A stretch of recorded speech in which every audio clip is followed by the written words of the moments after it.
Hey, family. I'm SNwadiei. I'm Habasya. I'm at my house.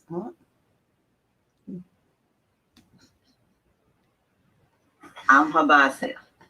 Hey, guys. I'm at my house. I got to start this over. Something happened. Some technical. I'm Habasya. I gotta come back out, y'all. It's not working. Wanting to do this. Start this over. Something happened. I'll send out this share. I'm Habasya. I gotta come back out, y'all. It's not working. Wanting to do this. Start this over. Something happened. I'll send out this.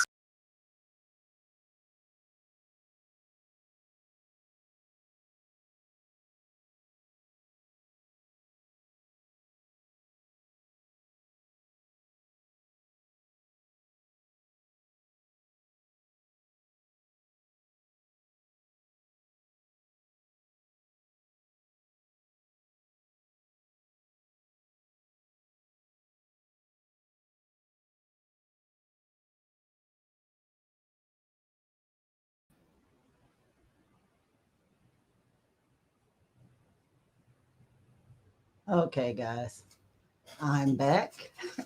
I was having technical difficulty for some reason. Please let me know if you hear me okay. Yeah, I was trying to send a link to people, but it ended up giving me too much uh, noise on one side. So I apologize for that I had to get out and get back in myself. So, yeah, I don't know what happened either. And I don't know how to fix the thumbnail. That'll have to be the next time. So, y'all, I have to forgive me for that. But somehow I do not see. It says I'm live, but I don't see anybody on here. So, trying to see if I can invite somebody. Okay.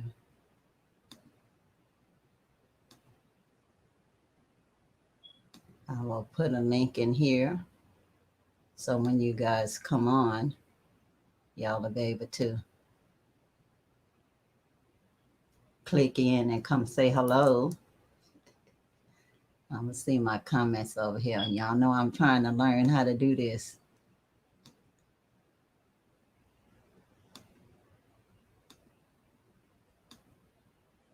Okay, I'm saying some stuff, but I'm not saying my comments. Okay. All right. If anybody's out there, let me know, y'all. Because I did go on a little early because I was trying to see how this all works. Because I did go on a little early because I was trying to see how this all works. I'm going to have to figure out how to do an end screen. I'm going to have to try to figure out how to do the end screen next time so y'all can see the thumbnail.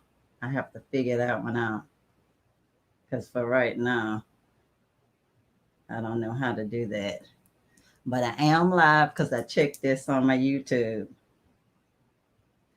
How all of y'all doing out there? I'll wait a few minutes till somebody comes in. I was trying to share this live stream with y'all, but we'll see. I'm going to share it too. My Facebook.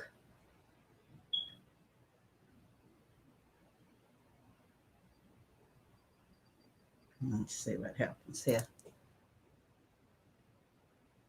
Anybody's there, tell me hello. Because I'll start in a few minutes, if not.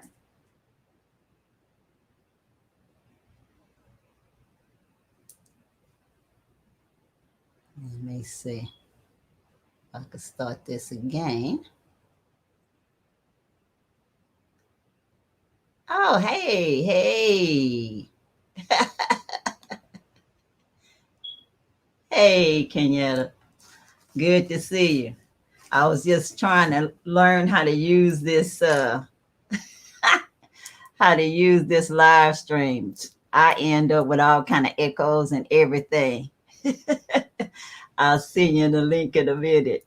I'm glad you came.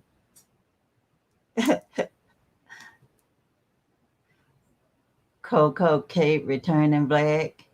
Good to see you. Thank you for coming. Oh, I was almost all dressed up and nowhere to go.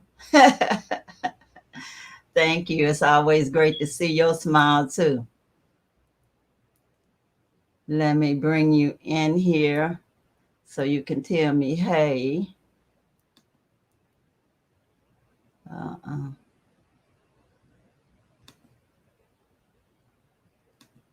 Okay, here it is again. Hey, Nick. Hey, Nikki. Love to see you in here too. I'm glad y'all came. I was trying to wait till y'all come. Y'all know I can't wait till the end. I was trying to learn how to do the little countdown and everything. So I came on early. Then I had to wait for the time. Then I end up with 2 mics going, trying to send out a link. So thank y'all for coming. Thank y'all. I'm putting out this link for whoever wants to come in and tell me hello in person. But I'm just glad y'all showed up over there. It's been a wonderful day. Yesterday when I posted that hello Africa, hallelujah, I was not expecting it to be it's like an album out there that somebody put out there with the same name, Hello Africa. I didn't know that. So anyway, actually more people contacted after that. So I said, let me leave it. And then I changed the end screen so you could see that. And then after this live, I'm going to have to upload a picture or something. Because I don't know. I didn't know it showed up blank. But I don't know how to make an end screen on the live. But I can do it after it's finished recording. But anyway, thank y'all for showing up. I do have questions. But before I even read any questions, what questions do y'all guys have? I know what y'all do like, though. Let me do a show and tell. I have some good stuff for y'all. You see what I got on. You know, I can't figure out the way to go on it. Here's my necklace. A necklace. Let me see. It's hard to figure out. Okay, there's my necklace. My earrings. And they're made by Elder Curtis Kojo Morrow. That was on my first live. And he gave it to me as my birthday present. So shout out to Mr. Curtis Kojo Morrow. Thank you for the gift, elder brother. And my head wrap. Let's see. I tied it myself, but it's a cheater. Yeah, it's a cheater, Kenyatta. It's called an auto gele, and all you do is tie it in the back. Don't laugh when I show y'all the little secret thing in the back. You just tie it in the back. That's all. You just tie it. It's called an auto gele. And when you see it in person, you be like, is this right? Is this right? You just pretty much just leave it alone. And it does its own thing, and it photographs well. This is one of the head wraps I had on when I did my professional photo shoot. So it pretty much does what it wants, and I like it now that it's on. But it's called an auto gele, and I got it at Doopsy's in Atlanta. That was the first time I'd seen one, but it's called an auto gele.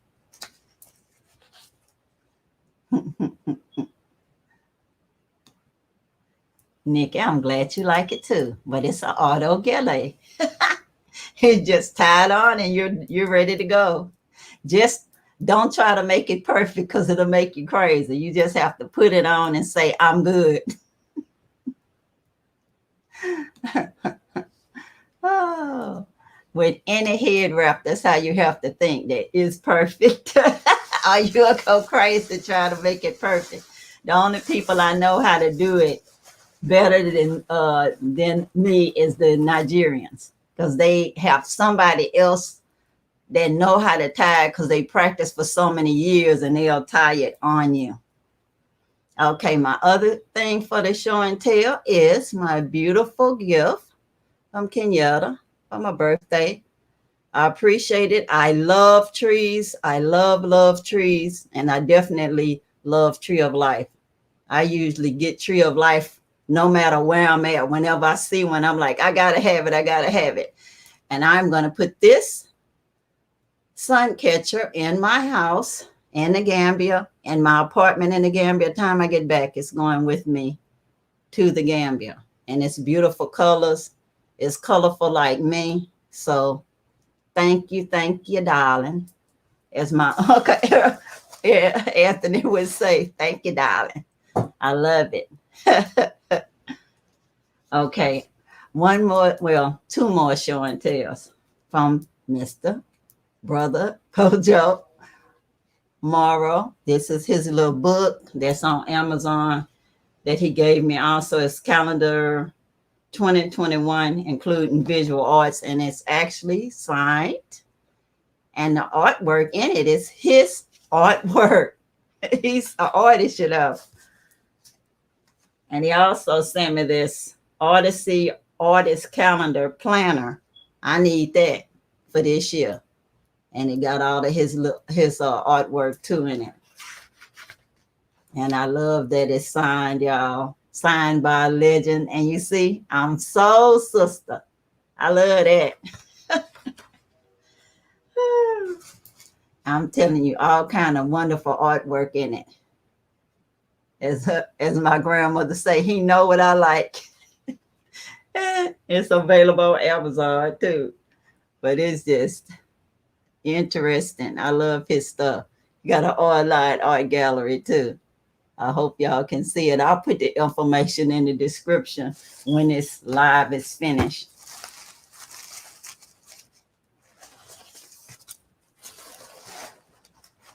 Oh, you know, you are like me, Kenyatta. You are like me.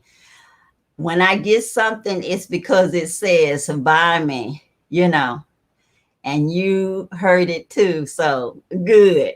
I'm so happy that it talked to you like it talks to me. As for the buy me. And so it was right. I love it. I love it. I love it. Thank you again. It's going to the Gambia with me.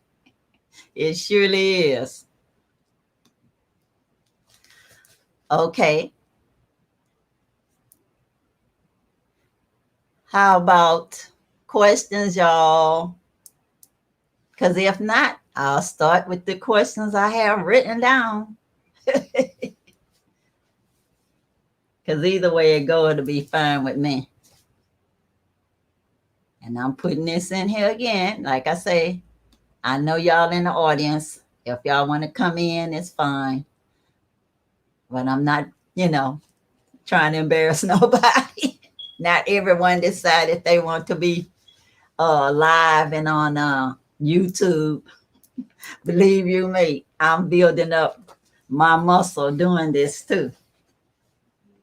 And somebody was asking me when I was on the live with the Happy Companion yesterday, asked me about my DNA.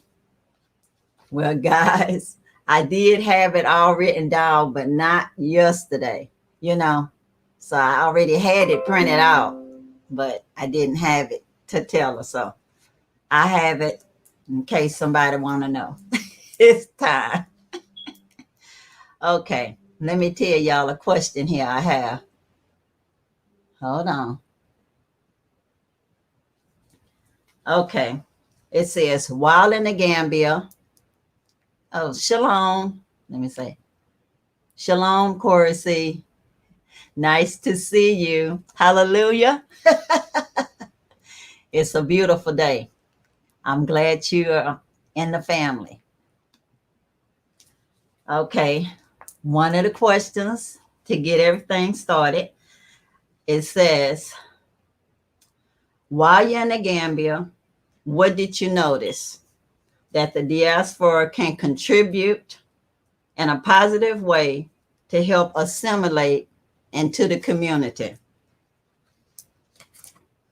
And so what I said was, oh, thank you. One more hello. Hey, Cece, thank you. Okay.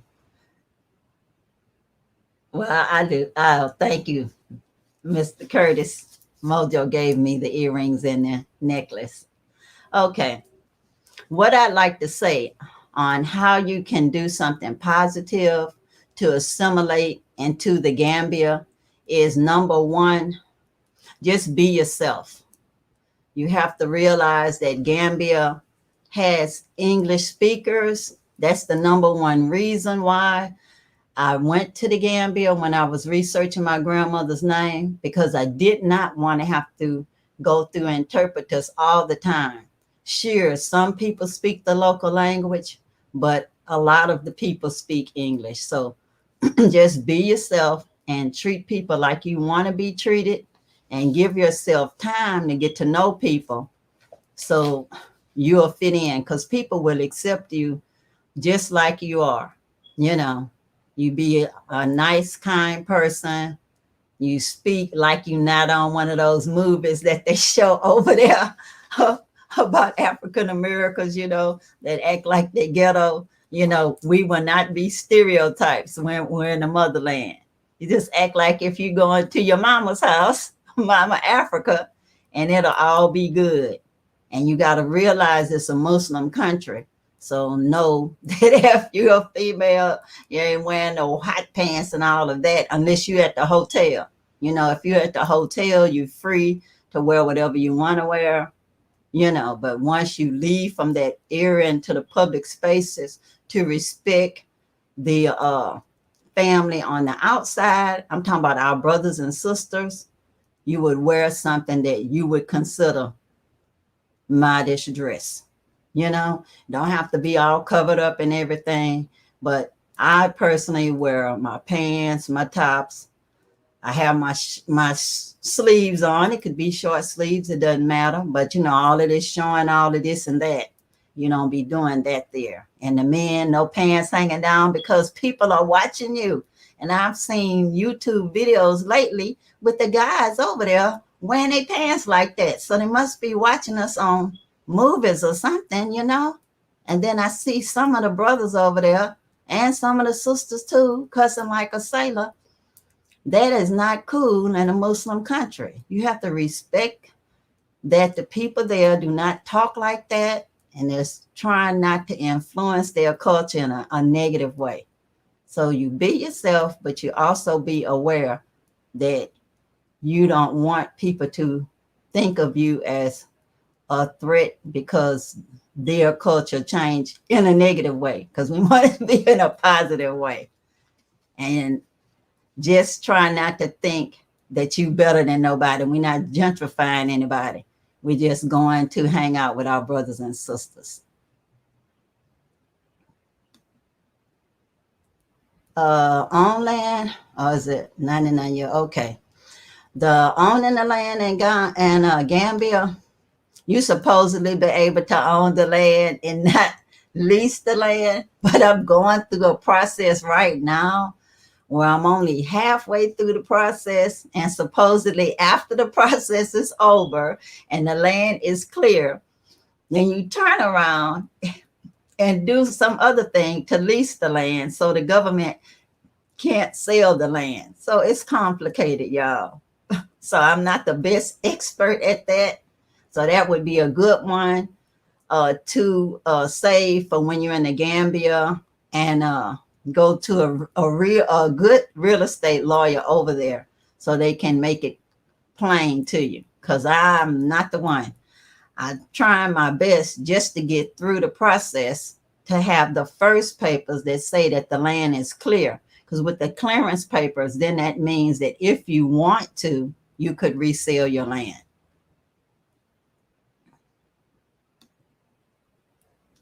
The school structure in the Gambia, boarding schools, okay. They do have boarding schools, I've seen, especially with the Islamic schools. I saw that they have boarding schools. I'm sure that some of the private schools are also boarding schools, because I know in West Africa in general, they have a lot of boarding schools. And for COVID in the Gambia, I don't know about that, because most of the people in the Gambia are pretty much going around like they were before COVID. Because when I was there, the only time I wore a mask is when I went to, just say, the telephone company to pay my bill or get more minutes put on or something.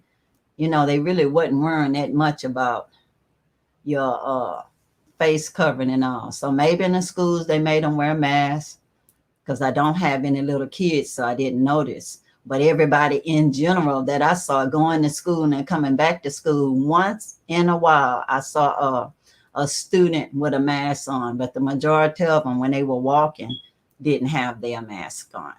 But the schools were in session when I was there.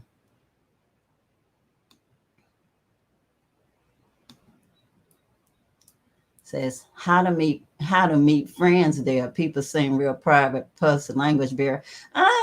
Like I said, it's not that much of a language barrier, because they speak English. They speak English. You just have to be friendly, like you are. Just imagine you're in the South. You know, it's not like the North at all, not like the West.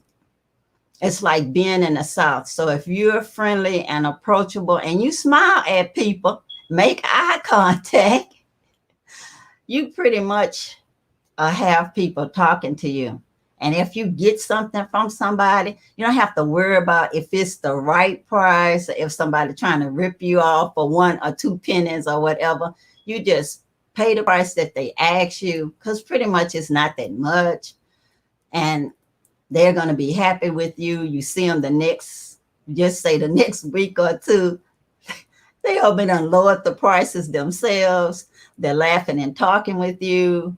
You go walking. You don't act like you're afraid of nobody, because they're your people, and they're going to start speaking to you every day and know, oh, that's my good customer. Or the police will be saying, hey, auntie, how are you today? You know, you can't be all defensive about your age, if you have any age, because as long as you're an adult, more than likely someone is going to call you auntie or uncle, or in my case, grandma. And I'm happy, because it's a lot of people that don't have grandmas over there because of all of the things that have happened in the motherland. So just be open and available to people. Smile, speak, just say hello, and you'll be fine. It's easy to make friends. At least in my case, it's easy to make friends. And if you're there and I'm there, you can meet my friends. That'll be a quick start. Let me see. Okay. Can somebody purchase a phone and get a number at the airport in the Gambia? Well, used to be. When I first went to the Gambia in 2019, had everything in the airport. It was so easy. You just use your passport and get it. But now, since COVID, they don't have that available at the airport. But anywhere over there, you can buy a phone. Just say close to the hotels or whatever, they have phone stores. The regular phone store that has minutes, you can buy a phone. They have all kind of electronics there. Even Office Depot, you can buy a phone there, and other places that you can buy phones easily, and they're pretty reasonable, and you can get minutes put on. The beach, that's where I'll be looking. Okay, they got plenty of beach places, lots of beach places, so that's not a problem at all. And you talking about to go and visit? Because if you want to buy property on the beach, you can't buy property on the beach as a non-Gambian. Even Gambians can't buy property on the beach. The beach property is for, just say, hotels and all. It's like a resort area that it's reserved for. So as a non-Gambian, you can buy land close to the beach, but not at the beach. It's like a limit of however many feet away from the beach that you can buy land. So when you get there, you'll have to talk to a real estate agent that can tell you the rules about buying land, but definitely not on the beach as a foreigner or even somebody that lived there. It's part of the tourist business, you know, hotels and stuff will be able to be on the beach. So I saw a lot of YouTubers from the US and the Gambia having issues with getting their money. Having transferring of funds got any easier from the time you've been there till now? Well, I don't want to lie. I personally haven't transferred funds. I brought my cash with me. I say use the US $100 blue bills from your bank. Do not take anything but the $100 blue bills with the little strip on it. And when you're there, all you have to do is go to any currency exchange and they'll exchange your US dollars for the Lassie. But just exchange no more than one or two of your bills at a time, because you end up with a stack of money like this. Yeah, so I've heard of a lot of people trying to transfer money and it take a while to do that. And when I tried to deposit money in my dollar account, they couldn't even accept the money. They told me I had to put the money in the account when I get back to the United States. So my advice is to just bring your money when you get there. Bring your money.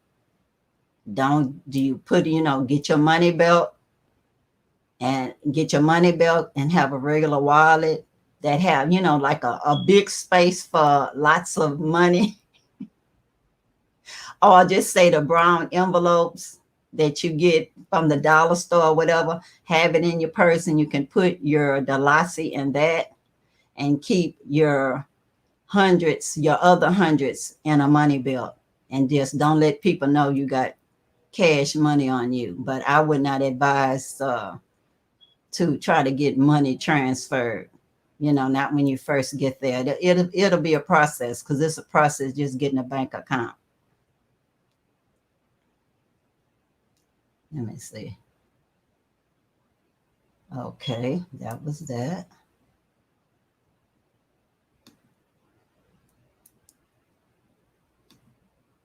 Okay. Oh, okay. Say, I see a lot of repats building and making concrete walls around their property. It ends up looking like a private prison, which is what America is doing now. Well, guys, I think they got that from going to school abroad and seeing all these gated communities over here and all of these schools that have barbed wire fence at the top and everything. I hate those places. I do. I'm not going to have that. I have my friend looking for me to have the cyclone fence like I do in the United States. So the cyclone fence, you can see straight through it, and I'll be able to see my neighbors, and I'll be able to say, hey, how you? Fine. They can say fine, and you? So you do not have to build any concrete walls so look like you're in prison. So that's totally up to you. But I personally am not going to do that. And all them burglar bars, no. I want the glass windows that look like level lower blinds that open and close. That's what Mama Africa uses, and she hasn't had any problems. So that's what I want in my house.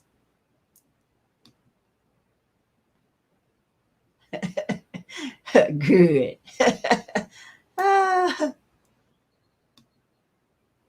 say hello. What was your favorite restaurant in the Gambia? Well, y'all ought to know. Motu,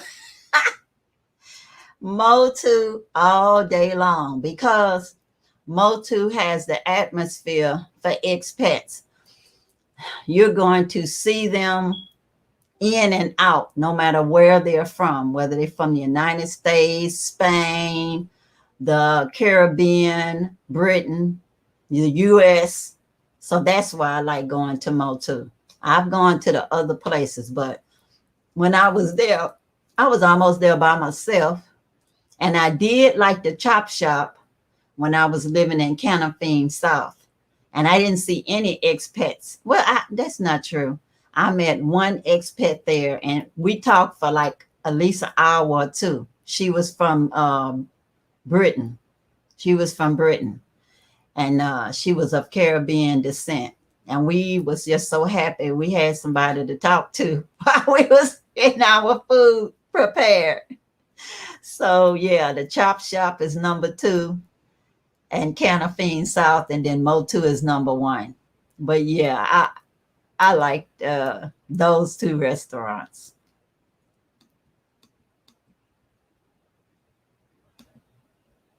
Getting a bank account, what's the best bank? I don't know about the best bank.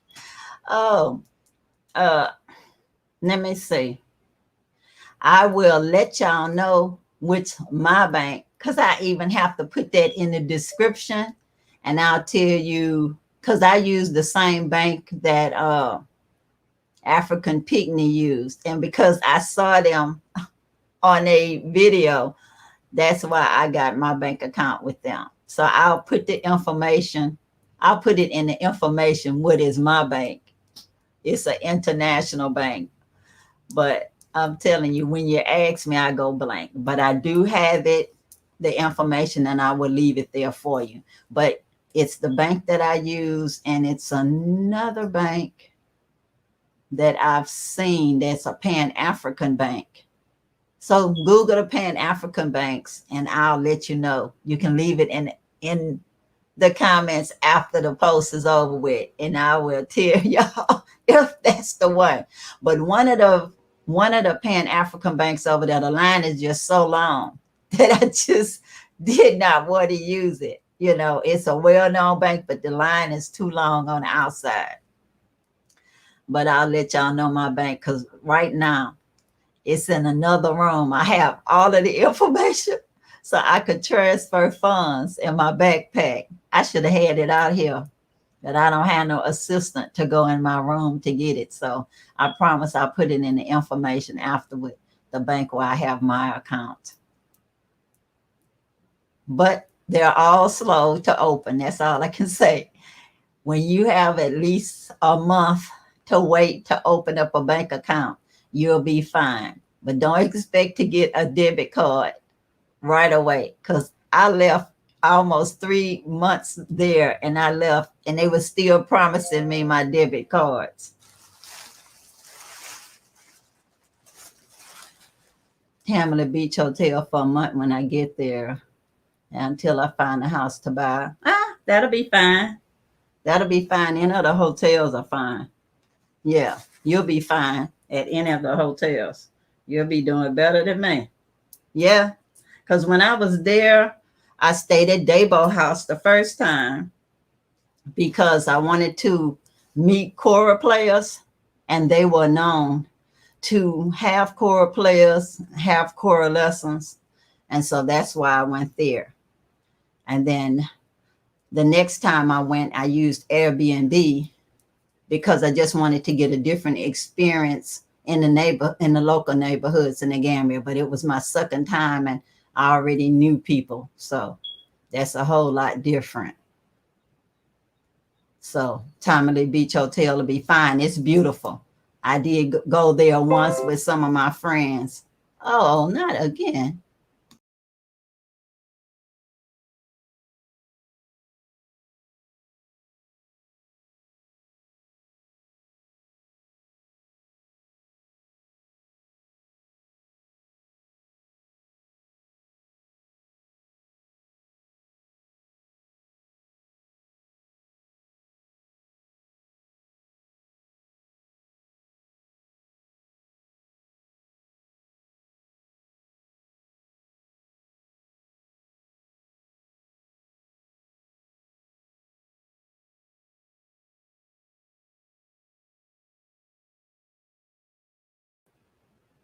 Okay, apologize.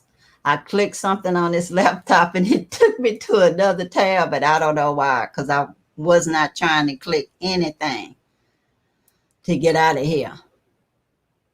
Okay. So Tamale Beach Hotel will be fine. It's a beautiful place. When I was there, I went there with one of my subscribers and met some more subscribers. It's a beautiful hotel. You'll enjoy it.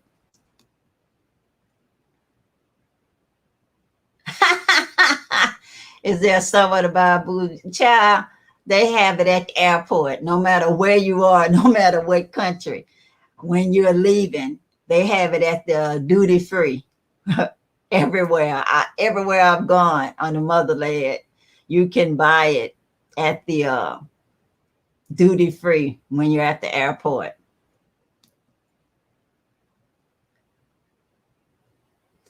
I would suggest you Google that limit. Last time, I think it was like 5,000. But just Google it, because things do change. They're always changing rules. So just Google how much can you carry when you travel internationally in cash, and it will let you know. But when I went, I think it was like 5,000. So just say 5,000 a person, and it just depends on how many people coming with you, because each person can have their own limit. But just remember, $100 blue bills, change them at the currency exchange. Check your money while you're at the desk. Make sure it's the right amount of money. Do not convert more than 100 or 200 at a time, because you get a big stack of money. I mean, big stack of money.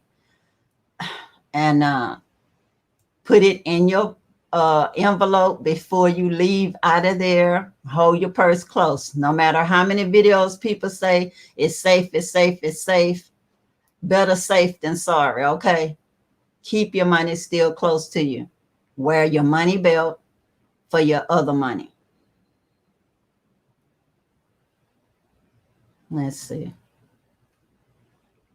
Okay, there's a card. Let's see, there is a card called TransferWise. It might be changed to Wise now. It's a secure credit card, but the money you put in it can be automatically changed into currency.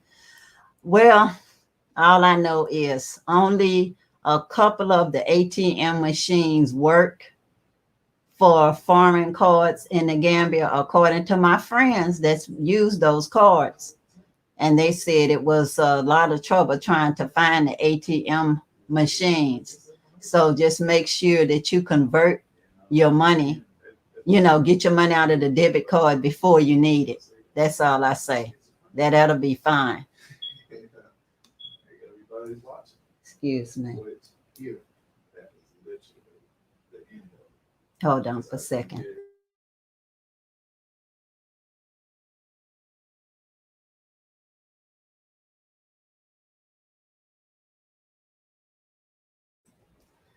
So anyway, guys, excuse me. I just had to, I'm in a compound house, so I was just letting them know I was live. But yeah, that's what you do. You make sure that that card is going to work here. So keep your money. Cash is king. And in the motherland, period, cash is king. The card is okay, but you still have to find the ATM machine that can take that debit card, and I heard it was only a couple of them in the Gambia.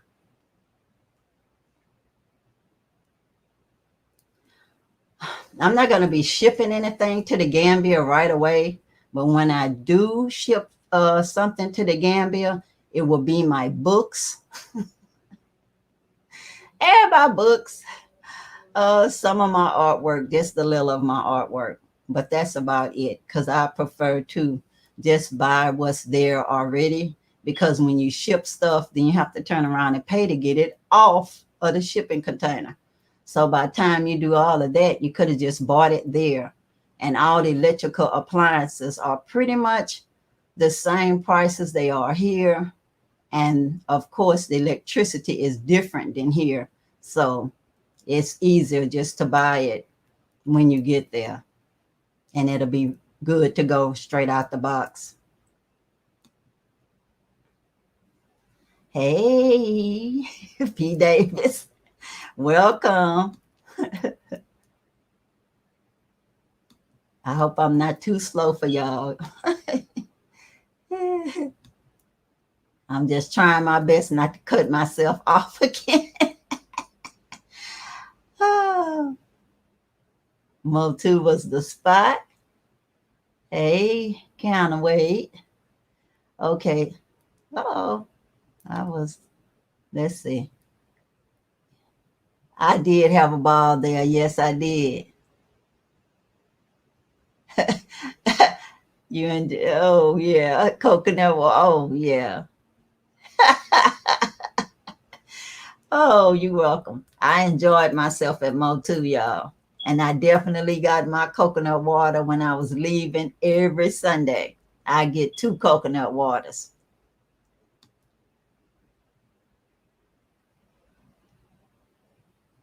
Okay. Thank you. Thank you, Mystic. You're helping me out there. Neither one of them is my bank, but look, I can't say off the top of my head the name of my bank, but I know neither one of those are mine. I think it's Access Bank. I believe it's Access Bank. I won't swear to it, but I believe it's Access Bank because I copied off of African Picnic. Okay.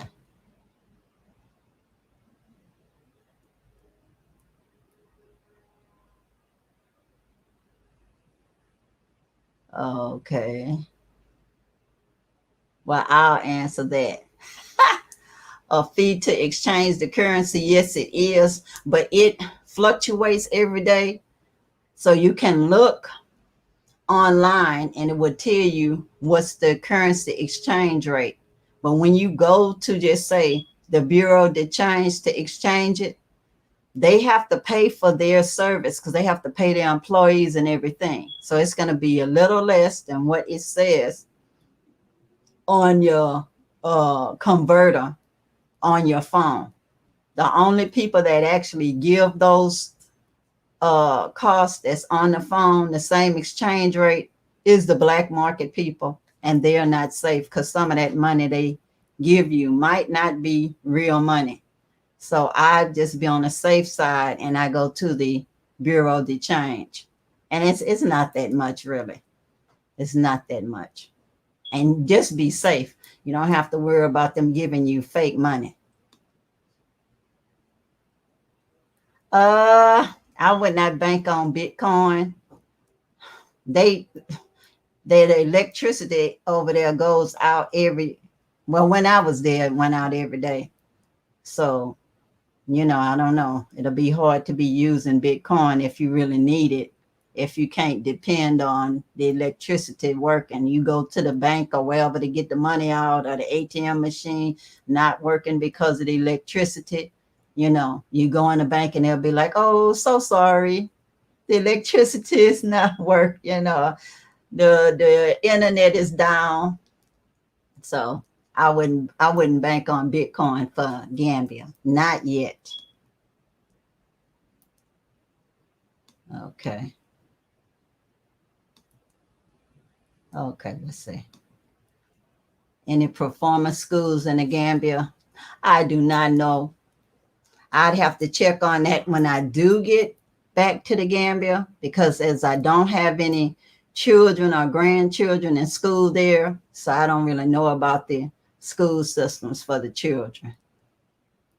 But I'm sure maybe you can Google it up. It may show some of it on there, but I'm not a good one for school since everybody I know is grown. Oh, let me see. Okay, let's see. What else, y'all? Computer school. Yeah, I know they have computer schools. I do not know the name of them, but I saw them on a lot of the other YouTubers' videos. So I know definitely they have lots of computer schools over there. It's like people from the diaspora went back. They're Gambians, but they left and got their education somewhere else and went back and started computer schools. So yeah, they do have uh, pretty good computer schools over there. So once you get there, it'll be easy to find out where they are. It's like the country, so you can pretty much just ask somebody, even at your hotel, and they can tell you the names of several schools that's close by that you can check with. You're welcome.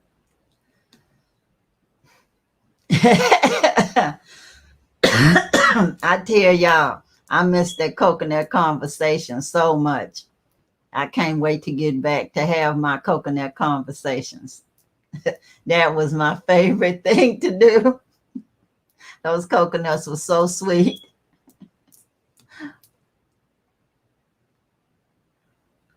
Oh, okay. I only rode the taxis. I had my private taxis. I rode the public taxi one episode with my friend Cesar. We went to Gambia to get fabric. And we went to her dressmaker so I could get my dress made. So yeah, I went with her in those local taxis. And I'm telling you, it's like 7, 8 people cramming to the car. I might be exaggerating. But anyway, it's definitely more than 4 people in those shared taxis. And you only ride them to a certain spot, kind of like a bus. So you get out of that taxi, get into another taxi that's going in another direction, get into another taxi that's going to another direction before you get there. That's exposing yourself to all kind of other people's microorganisms and vice versa for them with you. So we carve it out there. I feel way safer just having my own personal taxi. And I like Bass. My taxi driver was Bass for the most part. I did flag a taxi down one day who was supposed to be taking me somewhere. Something happened to their private car. And I had to just get a taxi because I was on a time frame. Because when you have your personal driver, he also has other people that go with him to places. So you call him and make your appointment. So that's how it goes. I feel safer in a private taxi. The bus, I would never do any. They don't have no bus that I saw. They had a little things that people just smash into, and that ain't not for me. Doesn't seem safe, and you'd have to hold on to everything real tight with a bunch of people you don't know. No matter where you are in the world, it's the same thing. You increase your chances for anything happening to you by exposing yourself to so many new people that you don't know, and you don't know where you're going unless you go with somebody from there. Because when you're on a public transportation, your chances increase for the people speaking the local language and not English. So it's not like it's a sign on the front saying, this is the way to downtown, this is the way to Seracunda, whatever. So it's not like that. So yes, I do use the private cars. And they're not that expensive, y'all, really. The most I've ever spent was like $1,000 round trip, which is like $20 round trip. You could be in the car if you want to, with them waiting for you to go in the store, go buy something, whatever. They help you bring your groceries in the car, whatever. And that's just being generous, even saying that $20. Lots of times it's way less than that.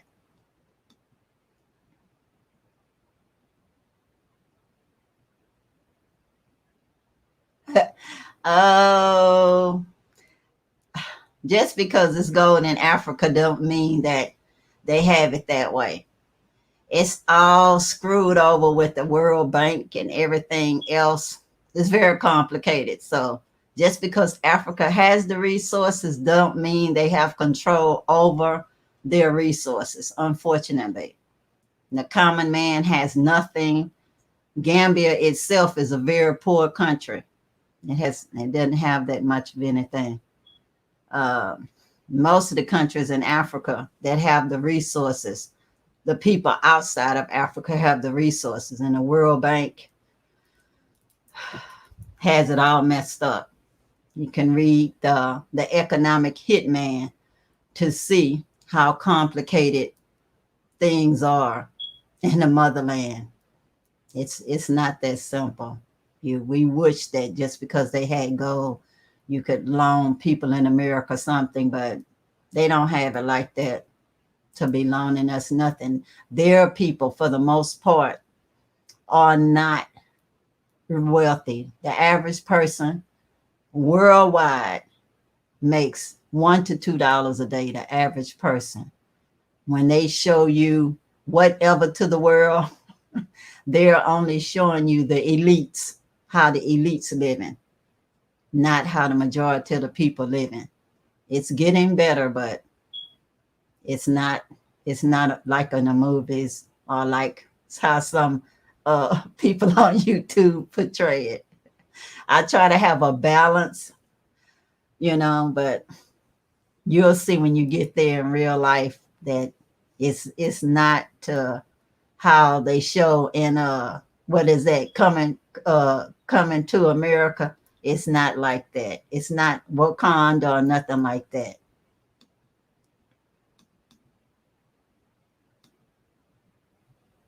Oh, I don't know about that. African currency? I know that you can get euros, because some hotels over there ask for euros. So when you're booking, you have to see what they want for payment. Some of them use euros, and some of them use pounds, and then some will use credit cards online. So you have to make sure in advance, what kind of payment they want. But no, I don't know anywhere they give you African currency over here. And I wouldn't do that because the atmosphere is so volatile in the motherland that why would you want to go traveling anyway with money like this, that kind of money for your money like this? It's easier to just carry your $100 blue bills there and exchange them when you get there. Exchange one at a time. And when you come back home, those $100 blue bills are still U.S. money, and you can still use them. Excuse me. You don't have to try to exchange it back from an African currency that might have fallen in value, a lot in value from when you bought them. And you have to pay, to get the money exchanged in the first place. At least at my bank, when I get euros, I have to pay for those euros. And if I would bring them back, I would get more money taken out. So I usually just keep the euros and spend them while I'm there too. Says there's a solar panel factory in Gambia. I don't know if it's a solar panel factory in Galveston, but I do know that they do have a solar city where you can get solar equipment, and you can have them put solar power in your house. So they do have people that have been putting in solar systems for a while. So you can have your house with solar. Even when I was at Mama Africa's, her place has solar power. So yeah, you don't have to worry. They have solar for you over there.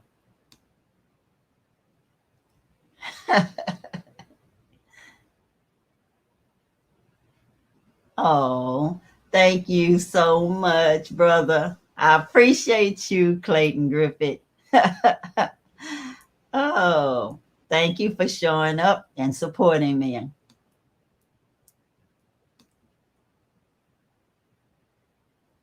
Is a real hospital for? Well, I don't know. You'll have to change how you think of a real hospital because it all depends on where you are in the motherland. In the Gambia, I know I went to the clinic. The clinic was not far from where I lived. And the clinic was 24 hours and they have beds like a little mini hospital. So if, it might be another hospital around because I did see it on a map at one of the places where I was staying, but I never had a need to go to the hospital. So I don't know. When I go back, I'll go searching and in search of that other hospital so I could put it on the video for the behind the scenes for my patrons.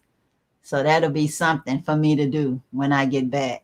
So thank you for that question, Nikki. My taxi budget monthly, now you can say probably, we'll just say $20 a week. So four weeks, that's $80. So just say if you're going to go somewhere more than once a month, once a week, just say $80 to $100, $80 to $100, because you can go walking like I did. I like to go walking. I didn't really go a lot in the taxi, but definitely once a week I like to go on the motels. And when you first get there, you'll be tourist kind of and want to go to all the different little tour spots, so you have to allow more money for the taxi then. But otherwise, just say I spent probably $80 to $100 on taxis, and that was private taxi. I was calling Bass to come get me, and anybody who rode in the taxi with me, it was still just pretty much a flat rate. They'll just have to split the cost with me. But so if you have other people with you, it'll be pretty economical. But I was solo, so that's why it cost me that, about $80 to $100 a month. No, the personal or all the personal drivers ex-military. No, none of them I had was military. They was just local people. That's all. Just regular local people. Regular local people. It's not dangerous over there. It's just everybody knows everybody, just like being in the country. Everybody knows everybody. So if anybody does anything, everybody told everybody, watch out for him. This is what he did. Watch out for her. This is what she did. So you don't have to have military people being a taxi driver. Like I said, I didn't know any of them that was military. They're just local people, though. Thank you for that.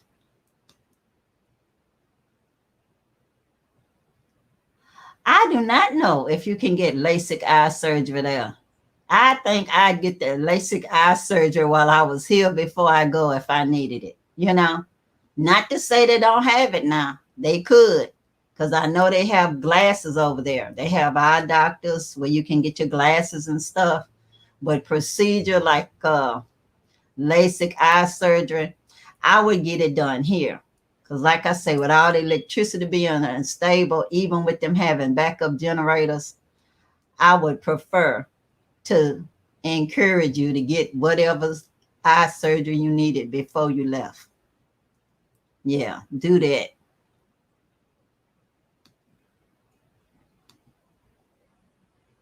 Oh, yeah. Healthcare is reliable and affordable.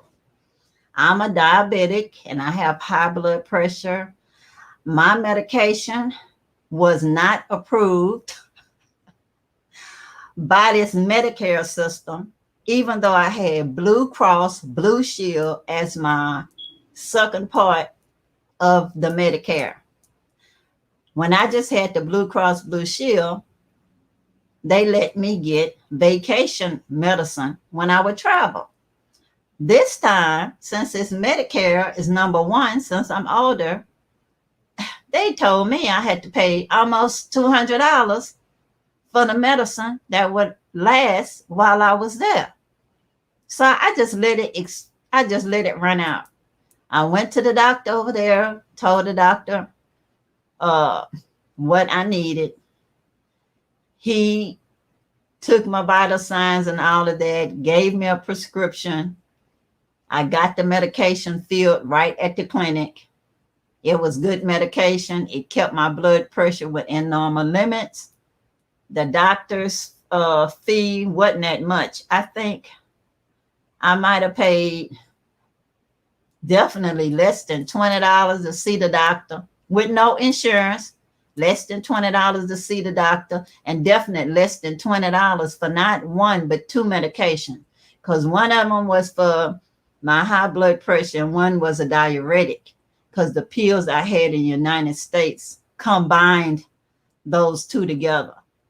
But over there, they did not have that particular brand where it was combined together. So he gave it to me separate and it worked just fine. But now I left there spending less than $40 for two medications and seeing the doctor, and no waiting, no waiting, not really. Nobody was in front of me. It's just that the doctor was talking to somebody in a hallway for a few minutes.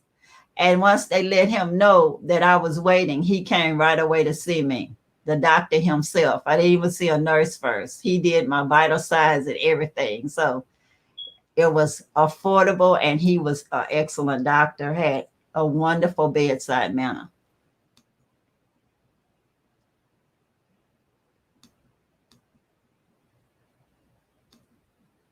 Did you take the water? I didn't. I did not take my clothes to a washer house. I don't know how much it cost for that. I heard that it wasn't much, but me, I actually like washing my own clothes because I like to conserve water. You know, it's a resource over there. So when I'm taking my shower, I just put my clothes in the same, in the same area by my feet, so when I'm taking my shower, my clothes can get wet and I'm have a little detergent in there. And so I'm washing my clothes when I'm taking my shower. So that's how I do mine. So, and then I just hang my clothes on the line. So, but you don't have to worry. If you want somebody to wash your clothes while you're there, it's not going to cost much. I remember when I was in Tanzania, I had somebody wash my clothes for me, which I won't do again there because I was promised the clothes on a certain day, but it wasn't ready till the following day. So I was like wearing dirty clothes 2 days, for an extra day because I was waiting on somebody else when I could have washed my clothes, hung them on the line myself. But it didn't even cost that much. But the time, people not really worrying about time too much.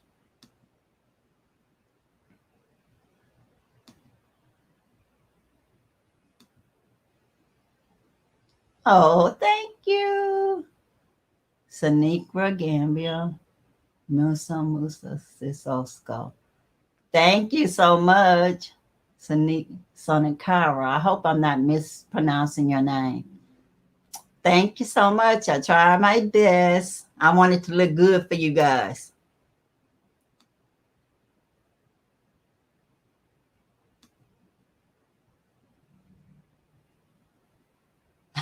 It does. It does. I agree with you, Kenyatta. Yeah. Washing clothes feels good. Air dry clothes. Yeah, that's how I feel about it. I don't know what it's about hand washing clothes that relaxes me, but I wash them and then I just hang them on the line right away. And then it's so hot over there, it's drying like an hour or two. Yeah, hour or two. It's there. It's already there. Okay. I'm trying to not click myself out, y'all. All right. Let's see if anybody else has any questions. Okay, I'm just trying to see if somebody else had asked me any other questions. Oh, what else I wanted to say on my bank account? I have a domiciliary account, which is a dollar account, and I have a Dalasi account. I was able to put money in my Dalasi account. It just was for some strange reason that they wouldn't let me put in US dollars before I left. But I did open the account with US dollars. Oh, did I have trouble adapting to foods there? Nope. I didn't have trouble adapting to any foods because the foods are similar to what we eat already, with all our African retentions. To me, being in the Gambia, the food wasn't spicy enough. I think it's set up for tourists for the most part.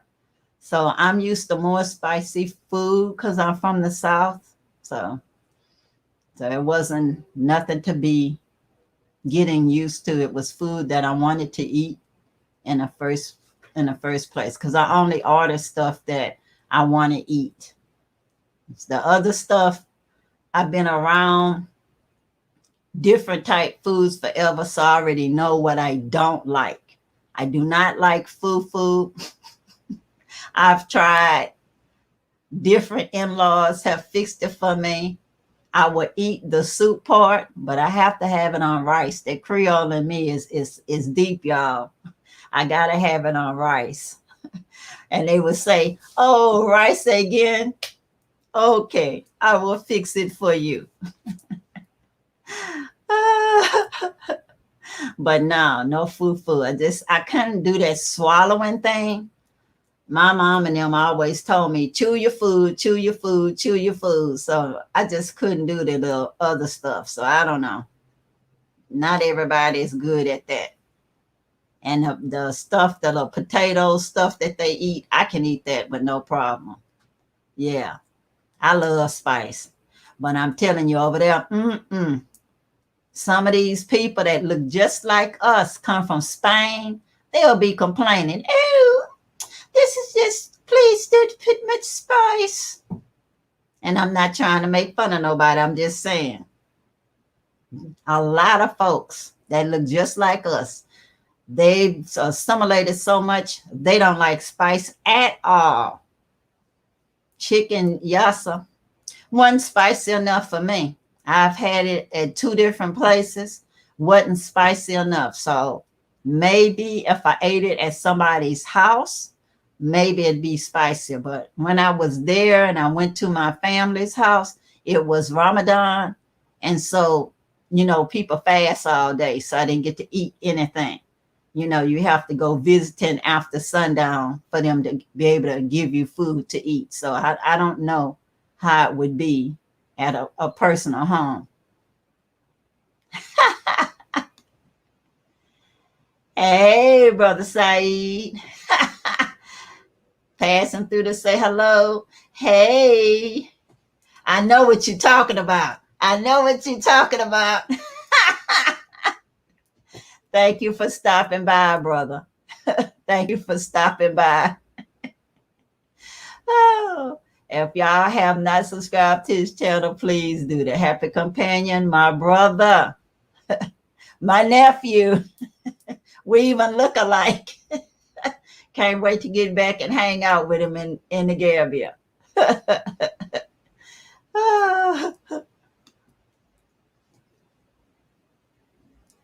All right. And we know what he talking about, y'all. Know what he talking about.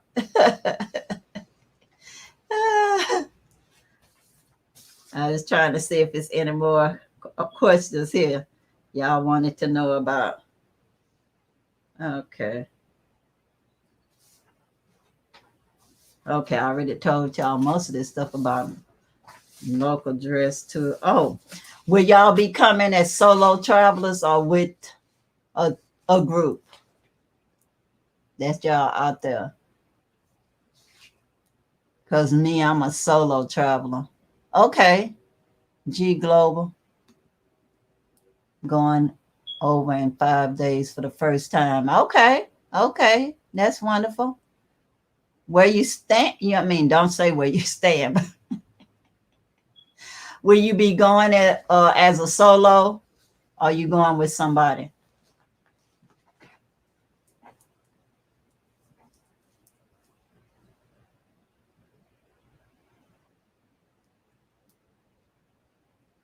Yeah.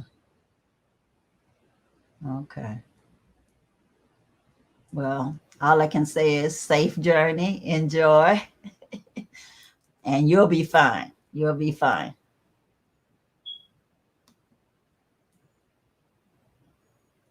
Oh, unfortunate, yeah. The educational system is based on the English standards, unfortunately, because you'll think that they will use their local languages and English too, and have other things they teach besides on the English curriculum. But no, they use English standards still.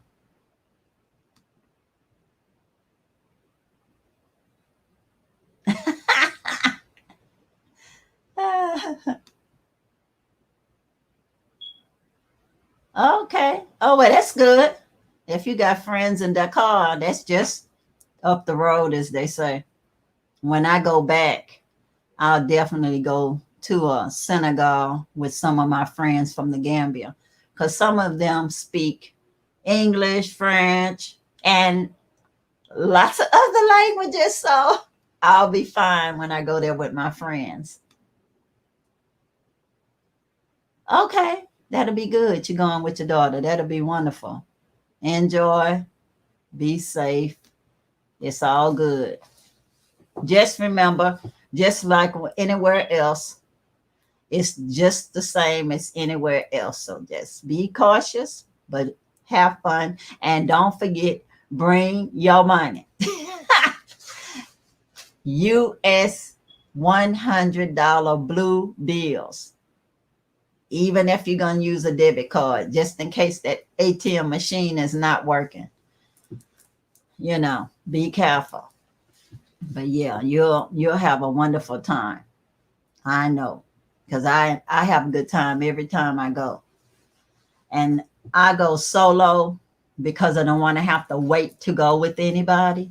And my experiences are different when I go solo as when I go with a group. To me, the couple of times I went with the group, I was doing whatever was on that list of things to do for the group. And I don't like that. It's too much for me. It's like way too much stuff to do. And when you skip it, then you're isolated at the hotel or house or whatever little place, hostel or whatever. So I don't like that. I like doing my own thing, even if I'm going with one more person and we have like a private tour. I like that control better. And I like interacting with the people that live there as opposed to interacting with people on my tour group. But different strokes. Oh, I do too. I do too, Kenyatta. Every time I see a palm tree, I think of the motherland. And then when I'm in the motherland, y'all will hear me say on all the videos, oh, it reminds me of Galveston, because we have palm trees here too. And so many similarities between where I'm living now and in the Gambia. But the majority report when I go to the Gambia is what I like to see. So that's why I prefer being there.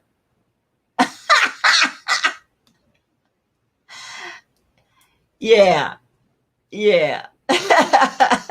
Exactly. My sentiments exactly. Group travel is like herding cats. Solo is best. I know. Y'all see me. I'm always solo. I like solo. I interact with the people when I get there. When I went to the Gambia the first time, all of my family, my friends, they asked me, do you know anybody there? And I'm like, no, but I will. And I did. I did. People like taking care of you when you get there, especially me. They was like, Oh, African American, you by yourself. They want to make sure nothing happened to me, So I got adopted by everybody from the moment I got there. So I'm good.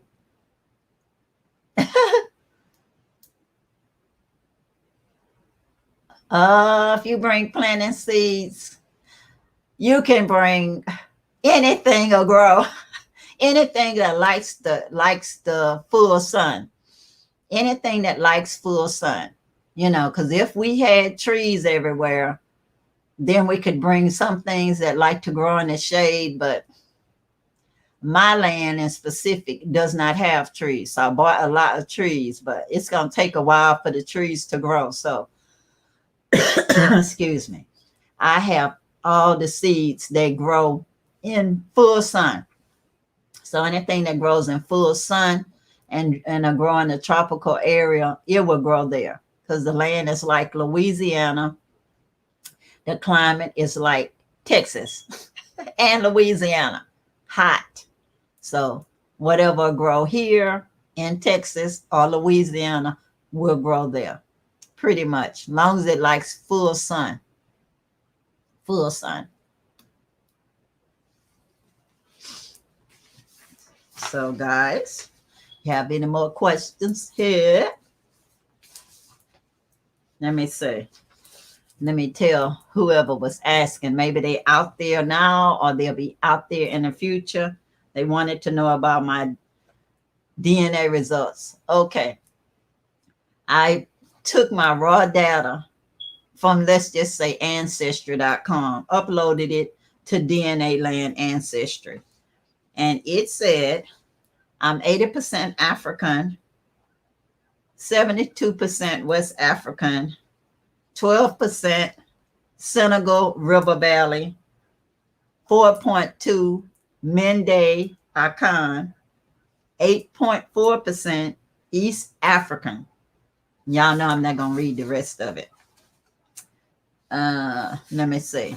And so for the tribal groups, it says Mandinka in Senegal and Gambia in Western Gambia, Mende, Sierra Leone. Let me see. I'm trying to pull this up so I won't miss out. Okay, I got that one. Okay, let me just finish this and I'm going to answer that. I done clicked on it, so I think it'll hold. So Mende Akan, Mende Sierra Leone, Mende and Sierra Leone, Bantu, Kikiyu, Luau, that's in East Africa, Luau and Maasai, and I love the Maasai. And let me see, the Datog in Tanzania and Luau in Kenya. And that's pretty much it, guys. And T-Car and Cameroon. Herbal medicine school, not that I knows of. I don't want to lie and say they don't, but I don't know if they have a herbal medicine school. They do have herbalists around, so I'm sure that if you became friends with them, excuse me. I'm sure if you became acquainted with them, they could tell you if it's a herbal school or if you had to internship with one of them that would be willing for you to intern with them. Because I know Mama Africa has a herbalist, a guy that knows about all the herbs and the plants and everything. And I know my friends, they know a lot about herbs too, but they didn't go to any herbal medicine school. Oh, okay. Shout out there to Beaumont. I have lots of family in Beaumont. So yeah, good. I love Beaumont. Nice memories with my family there. How is rainy season over there? I've only seen rainy season on the videos. It looked like Texas to me. Flooding, especially in that C4 area. C4 to me looked like Houston, Texas when it rains. In Houston, Texas, when it rains, it floods everywhere. You need a boat to get around. So some areas is to be avoided in the Gambia in rainy season because it floods and you have to be in those high vehicles to get through. I know in Texas where I'm at, we have signs everywhere saying, don't drown, turn around. Even our main road called Broadway, it's underwater during different hurricane seasons. So it pretty much reminds me of this area that I'm living in now when it's rainy season. So when I am in the Gambia during rainy season, I'm going to just have all of my stuff I need so I will not have to get on that highway when it's raining, because I do not want to have to be stuck in the rain, in the flood waters. Yeah, I just done the rainy season one. So I'm slow, y'all, reading this. Thank you, Cece, for looking out for me. When I learn how to get moderators and stuff, I'll do that. Y'all know I'm slow at learning this. Timeline for going back to the Gambia. That will be left undisclosed for safety reasons. Y'all gonna be seeing me like the happy companion. When I'm there, I'll be like, hey. But I'll let y'all know I am definitely working on it. But y'all will just see me there when I'm there. I'll be putting out videos showing you me at the airport, and I'll already be in the Gambia. But I tell you, I will have to go back before my resident visa expires. So that'll be before the end of the year. Oh, KG Global, your cousins live in Galveston. Hey, they living in a beautiful place.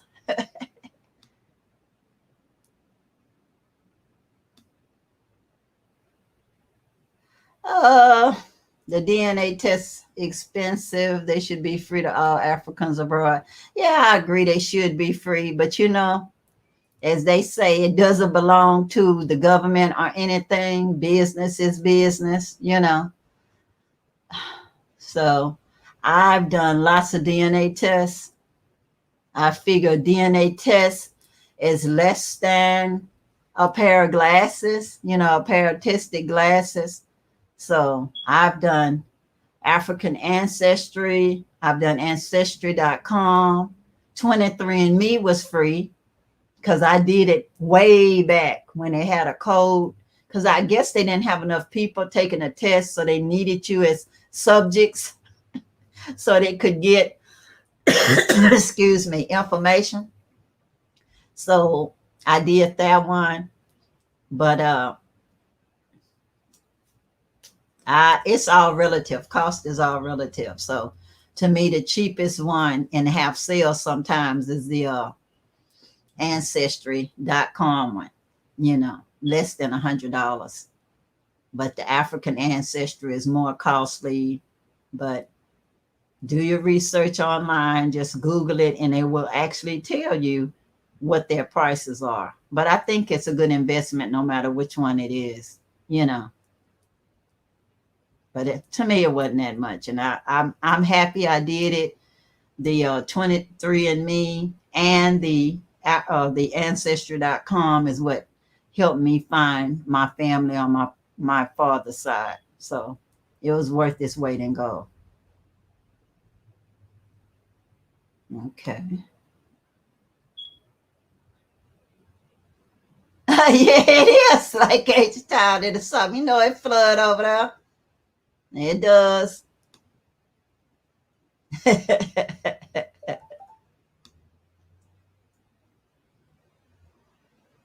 Oh, it depends. You have to always go on that website and Google the requirements for traveling there. Because last time I went to the Gambia, it was COVID test within 72 hours of arrival to the Gambia.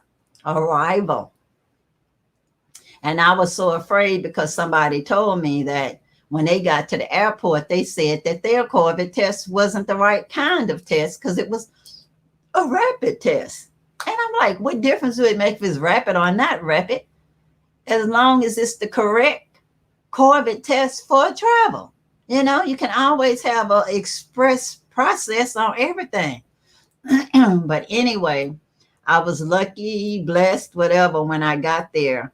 Actually, my test was the correct test and I made it through. And on the way back, the COVID test was free in the Gambia and we got it done. And it was the same 72 hours before.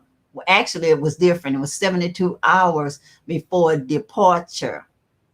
72 hours before departure, you know. And so that's what happened. But what was weird, after I got to London Heathrow, they would not let anybody on the plane to the U.S. unless you had a U.S. passport that said you was a citizen or a permanent resident. No visitors because of COVID. So you always have to see what's the new COVID travel rules. The best DNA test for me was Ancestry.com and 23andMe because they let you take the raw data and upload it to DNA Land and other DNA sites that's free to do the specifics on the tribal testing. You know, the tribal groups. African ancestry to me was so limited, just picking out one group, because we know from our ancestry history that they mixed up all our groups because they didn't want us talking to one another. So to me, that's what it was.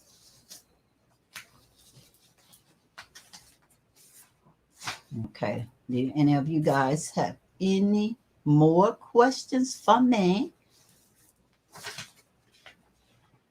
Oh, I know what I want to say.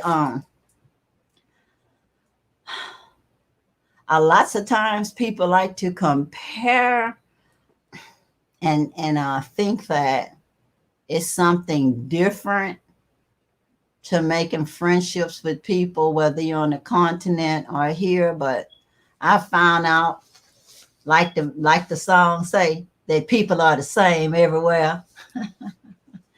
You know, I met my ex-husband in the United States. He was going to pharmacy school.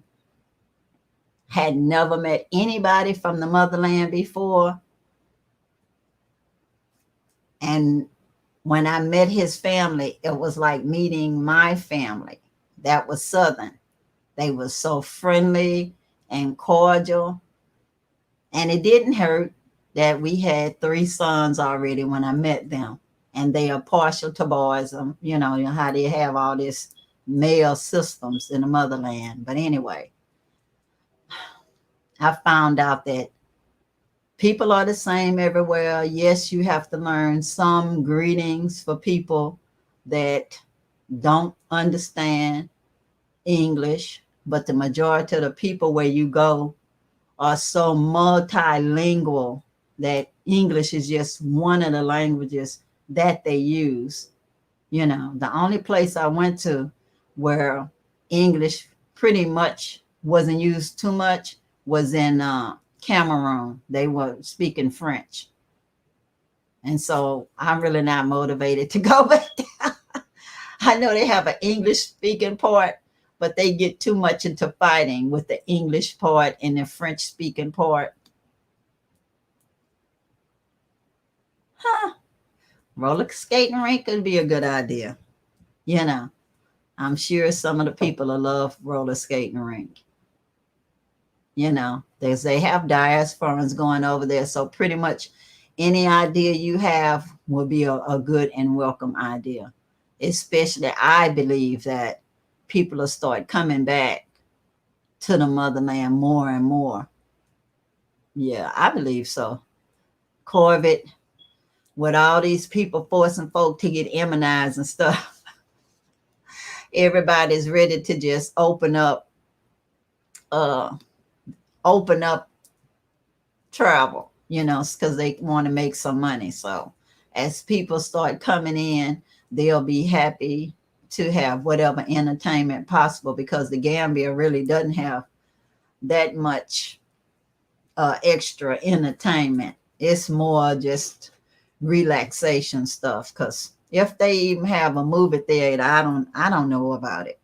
When I'm there longer periods of time, I will see if they have a movie theater, but it's nothing like being in Nigeria where they have all these malls and stuff. There was a lot of outdoor things, but nothing like a skating rink. So that would be something good to do. I think so. But yeah, I just say, as long as you remember, treat everybody like you want to be treated, and see that tipping somebody is a good thing, because they don't get paid that much. No matter what they do, they don't get paid that much. And some places even, they don't even pay on time. I've heard of people not getting paid for a whole month at a time. So, and that's in more than one country too, in the motherland. I don't know why folks do people like that. I don't know.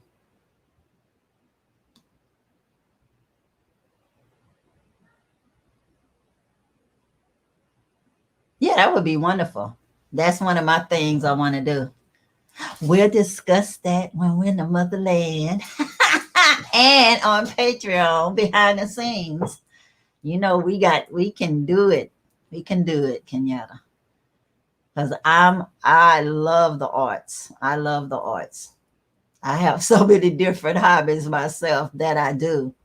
And I know that that's a good empowerment tool. The arts. It's definitely all forms of the arts. It's definitely an empowering tool. So yeah, that's wonderful to do an art venue. It's sorely needed. And get in an art venue where people can appreciate their own culture and not just do it like in secret, because they don't want people to know that they still practicing their arts.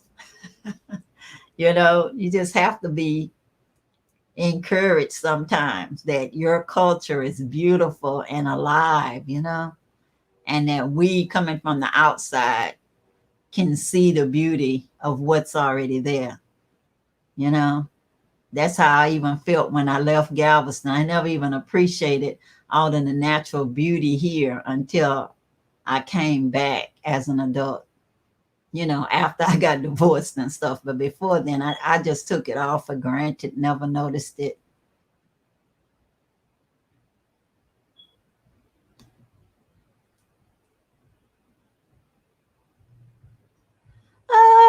Guess.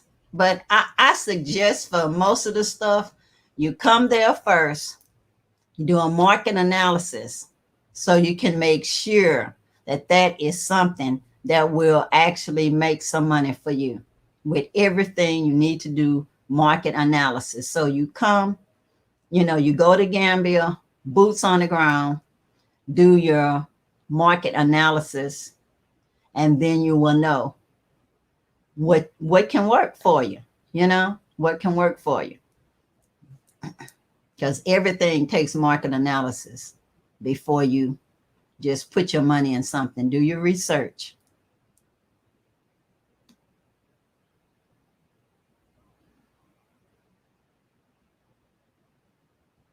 You hate to see Gambians working and not supporting them. If they are building you a home, at least invest some Oh, honey, please. I know what videos you talking about, Kenyatta. I do. When I saw these people working with no equipment and folks was making little snide remarks about they need to bring their own equipment with them when they was not paying them that much to begin with, they figure like if somebody is paying them $1 to $2 a day and they pay them double, $3 to $4 a day, that they feel like they can get their own equipment in advance to wear. Some people are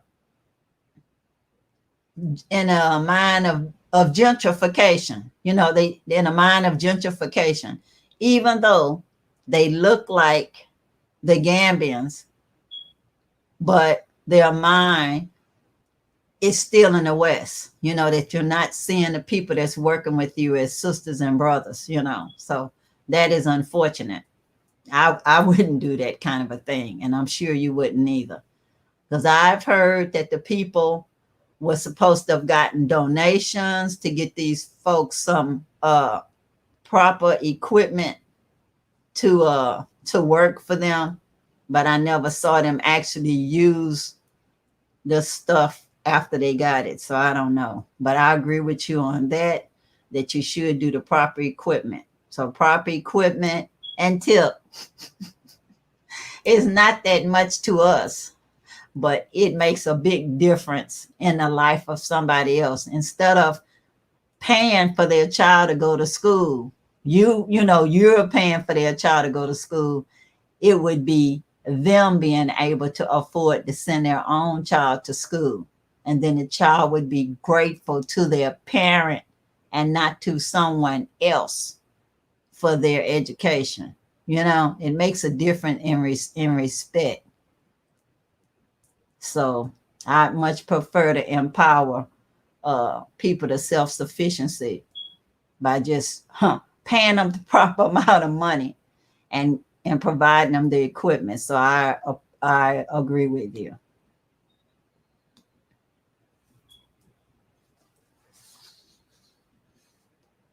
Let me see. Okay.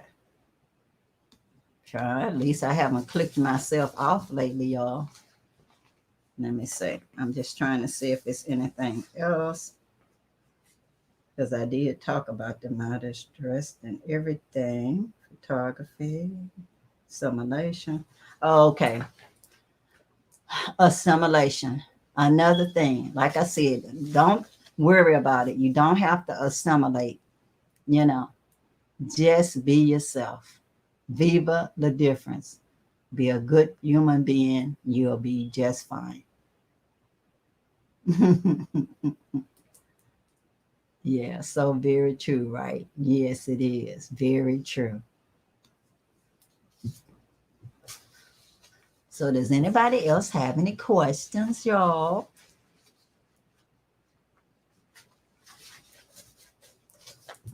Anybody come in lately that I missed? Anybody see any questions that I missed? I'm hoping all of y'all help me be moderating while I'm doing this by myself, because I'm not trying to ignore anybody. I want everybody to know that I see you, and I'm trying my best not to click myself off again. Okay, I'm just trying to make sure I didn't miss anything. Okay. I know I enjoyed y'all today. Y'all know this dress I have on also is one of these doopsie things. I went to a photo shoot in Atlanta and forgot my white outfit from Nigeria, so I had to get this off the rack. Okay. Thank y'all for giving me more questions. I spent an entire life in America being someone I'm not. I'm ready to be my true self. You can. And even something like looks, it's like if you're in the United States, everybody's so obsessed with how big you are, how skinny you are, all of this kind of stuff. Even according to, just say, a native dress. If you want to wear it, lots of people only wear what I'm wearing if they go and just say to an African party or Kwanzaa or something. They don't feel comfortable enough to be like me and just wear my clothes where I feel like wearing my clothes any day of the year. You know, it's just strange. And even down to your feet, like me. This my shoes I'm wearing, y'all, from Nigeria. I could not wear that before I was in Nigeria for about three months, 1 year. I was so conscious of my feet because at first it was ingrown toenails, and then I had to get them removed because it had so much pain. And then I was embarrassed about my feet. So I went, never wear sandals unless they cover all of my foot, you know, because people here stare at you and they're obsessed with pretty feet. But when I was in Nigeria, nobody cared about how my feet looked. They were just happy I had feet, and they just noticed the shoes. That, oh, I like your shoes. Nobody noticed that I had scar tissue instead of big toenails, you know. So, you know, I just feel so free there. And while I'm at home, it's an extension of Africa, so I feel free here too, you know. So yeah, I feel you. You just can be comfortable when you get in the airport. They'll be like, "Welcome home," and that's it. You can definitely be you.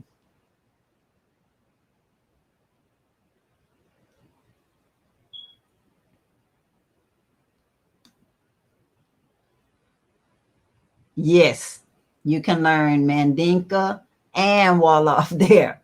His teachers, they can teach you Mandinka, Wolof.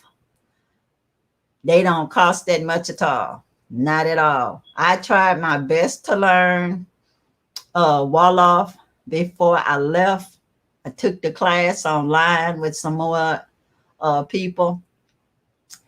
Did not help me because when you get there and you answer one word, they answer like so fast that all I could say is, ma'am, that's all I know. And the lady screamed at the top of her lung, English, English.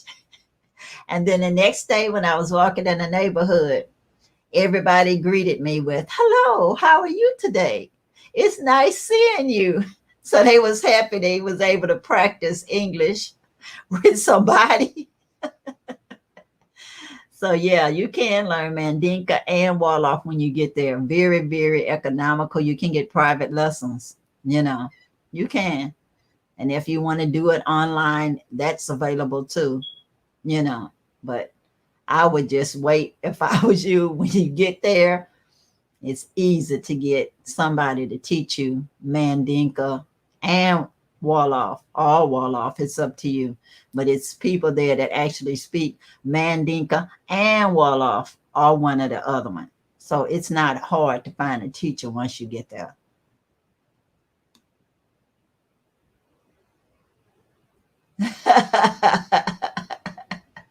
Hey, that's what a Q&A is about. Bob Garvey. No question is a bad question. And you know, the book, Everything I Needed to Know, I learned in kindergarten. So, hey, that's how the millionaires make their money. It's just a matter of not knowing the answer. Yes, some people did learn it in kindergarten because they went to school at a different kindergarten, you know? So the questions are important. If somebody doesn't know the answer, feel free to ask the question. No bad questions. And I can only answer what I know, but there's nothing wrong with having kindergarten questions. When I'm in the motherland, the Wolof I was speaking was kindergarten. And what I heard people speak for so-called, uh, what was that in Kenya? Whatever. I've got a mental block on that. Whatever they was, Kiswahili. The Kiswahili people call themselves talking about other people in the motherland not speaking a foreign language. They were speaking baby talk, you know. They were speaking baby talk. You're welcome, y'all. But far as I'm concerned, if you're going to speak a language and it's just the beginning of the language, everybody starts off with baby talk. If you wasn't born in a country, all of the talk you speaking is going to be baby talk. It's no way you can say you building a relationship or friendship with somebody just speaking a local language when you did not grow up in that language. You don't know it, you know, you don't know it. Our ancestors have been going from the motherland for hundreds of years. So it's no way you're going to learn anything overnight. No way. So don't be hard on yourselves. You know, languages are not easy. And any of these little 20-year-olds they have on the internet now talking about, oh, it's easy. It's easy for them because they still have that part of their brain that's young. They can pick up the languages very easily and they can regurgitate what they hear and do the greetings. But as for them holding long conversations, they actually understand what somebody's saying. That's not happening right away. You know, they're just passing down the street talking to folks. That's it.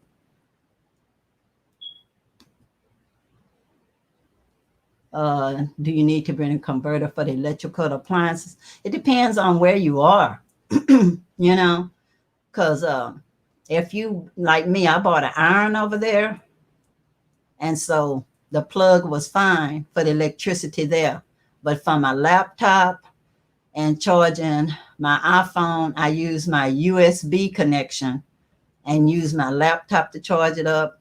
I had a little small converter if I needed to charge one thing over the other. So no, you had the little USB connection that connect to the little outlet that you plugged into the converter. So yeah, I had one converter. But if you buy appliances there, you won't have to worry about your things eventually burning out from not having uh, the right amount of electricity because it like works differently there. So do not ship your appliances there. Like your laptops, okay. Your telephones, okay. I would plug it into my laptop. You know, your cameras, plug it into your laptop. You know, plug your laptop into the converter. You know, but you buy most of your appliances when you get there. That's my advice anyway, because they do have lots of places where you can buy appliances. Hey, Robson. What's up? I'm good. You know, it's you, brother. It's you. That's what's up. I'm glad you came to say hello. Hope you got some questions for me.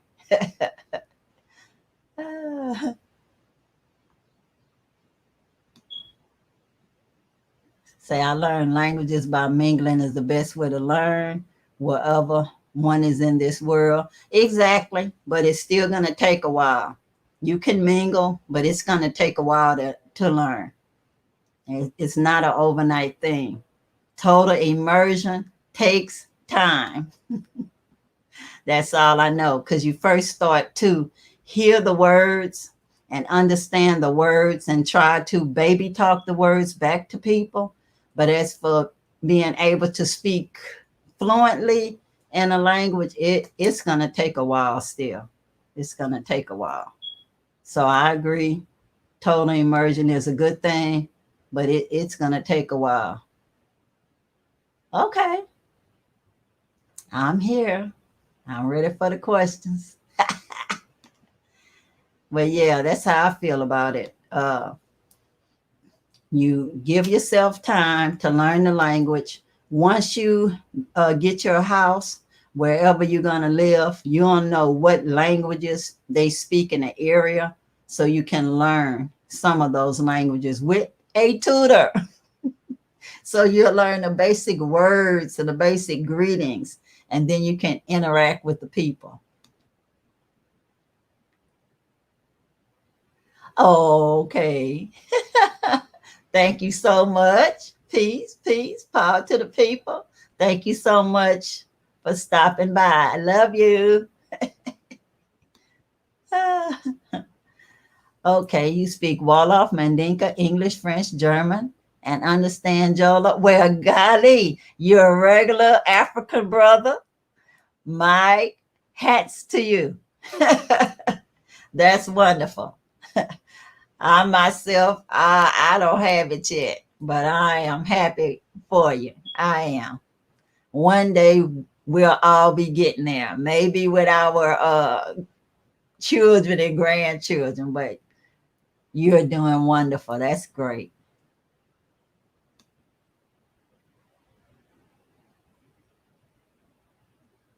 That part's a secret. I'm like the happy companion, or he's like me. Because of safety reasons, I cannot say when I'm going back, but I let you know I'm working on it, and I will be back before the year's end because I got to get my residency renewed.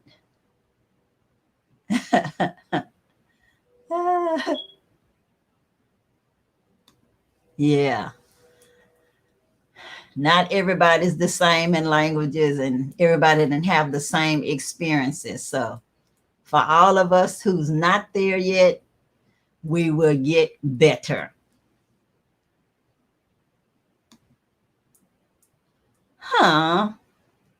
Well, Cece, once I'm back, I will be working with my patrons and the Patreon family, and we can work out some tours in the Gambia.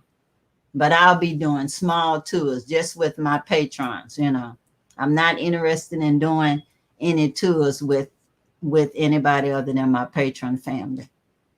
So yeah, but I do have it in the works. I do. But I will be talking to you guys behind the scenes. So you can always message me and Patreon, and we can talk about it. But yeah, I definitely do want to be doing tours in the future. And I've been planning everything according to dealing with my Patreon family, because I want to limit the size of the people that's coming. I want it to be like a family, just going somewhere with your family.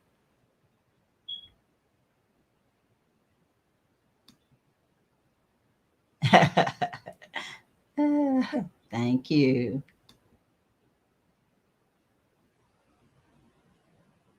Akua. Akua is from Ghana. I think it's a con, but I'm not gonna tell you. I don't know. But it's my name from Ghana. Akua mean born on Wednesday. So a linguist from Ghana could let you know. But I have not had anybody that's Creole that's named Akua. Because I grew up with my mom was Creole, all her family was Creole, and I didn't know one Akua. When we went to Louisiana or Texas, we have no Akuas in our family, so I don't know. But definitely, I got the name from Ghana. Okay, CC, thank you.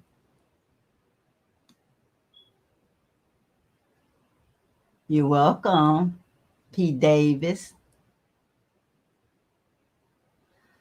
Okay, guys.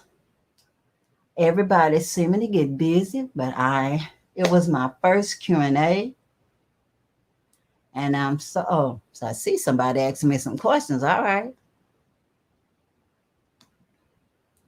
CC, my email address is right there. Just email me with the Patreon message. It's going to go straight to my email. You with me in Patreon? Yeah. Just message me right there, baby.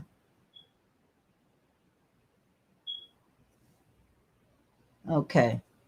Does the rainy season in the Gambia have flash flood and tornado type weather?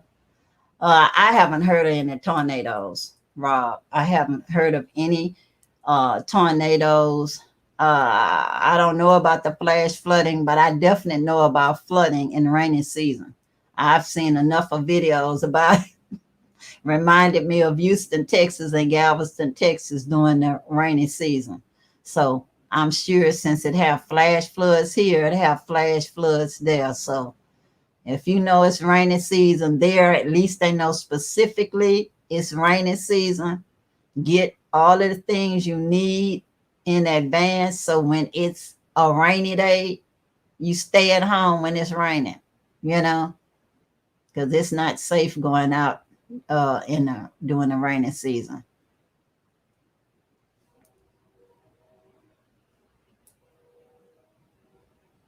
Oh, really? I didn't know that. Thank you, Bob. Say we have a Kua in Gambia, but they come from Sierra Leone originally. Hmm, that's interesting. That's good to know. Thank you. Huh, that's fabulous. Thank you for letting us know. Okay, say good night. Good night. Good night, all. Gotta go to sleep. Waking up early. Goodbye. Goodbye, Bob. Thank you so much for coming and helping out with some of the questions. I appreciate you.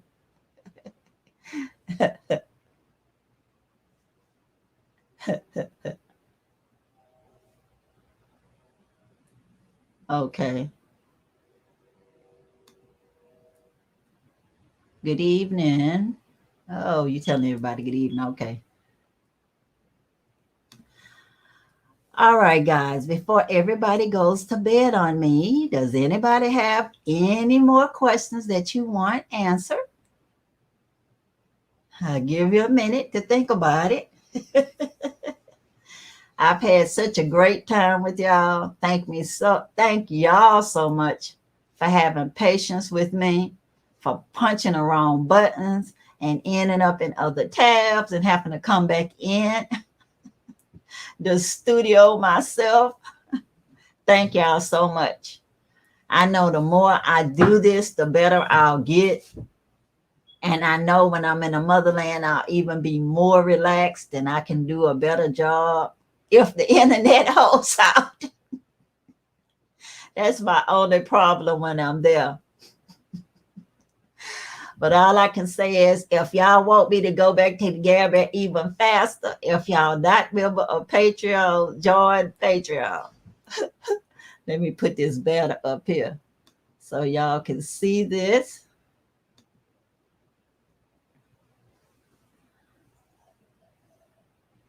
And I've been talking to y'all so much, having a good time, that I forgot all about that.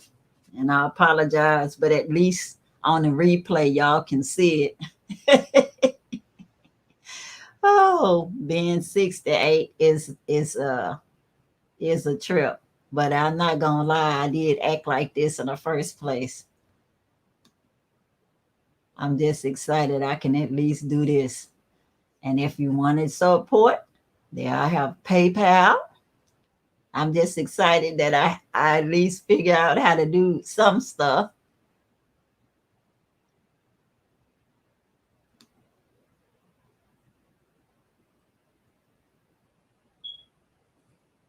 That's my PayPal. And to anybody who has birthdays now, there you go. Okay. I'm getting ready to put this back on here. Okay. Good night, all. Going to sleep. Goodbye. Thank you for coming by. Rob. Okay. Good. Now everybody's saying good night. Where were you in Gambia before? Did you live in a village, suburb, or Banjul? Which would you suggest for us?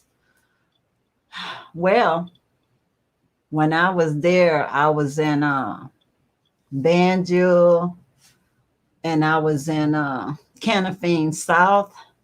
But I would suggest, if it's your first time going, to just stay at a hotel for the first week or so. Just pick a nice hotel in a tourist area, Seracunda area, Banjul area be okay. But definitely don't go to a village or a suburb yet when you don't know the area. Go somewhere that's convenient to where you want to go to visit. So do your research first, decide on where you want to go and see whatever sites so you can be closer to there when you call your taxi. But I was at Dabo House when I first went. And I also was at Mama Africa's, but that was out in the village area because I just wanted 1 week of just solitude. So I knew it was nothing close by there. It was just somewhere beautiful to go and relax. So just do your research of where you want to visit, and that will give you the answer of what hotel you want to stay in or what Airbnb you want to stay in.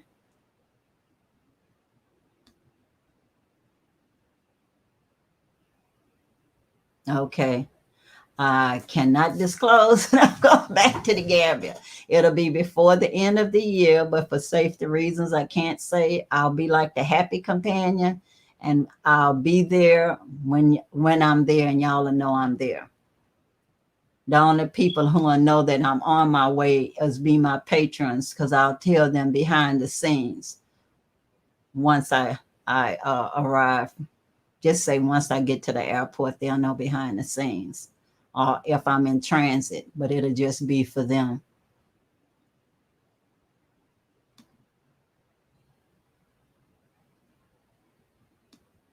Okay. Well, guys, I sure hope that what I've said made sense to all of y'all. And if you have any other questions, please just leave them in the comments down below. I promise I will answer them. I check my comments pretty often. I really do. And I'll get back to y'all very quickly, you know.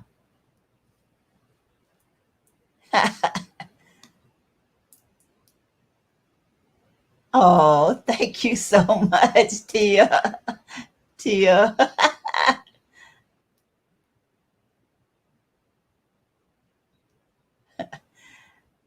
I'll be happy to help. Thank you so much. Hope y'all become patrons so y'all can be hanging out with me in the motherland. Oh, yeah, the sooner I get more Patreons, and I have other things I'm doing though, y'all, for real. So I will be back, not before y'all know it, but soon enough. Promise. Because I have things that's happening now. I don't know why this stuff is coming up, y'all. Forgive me.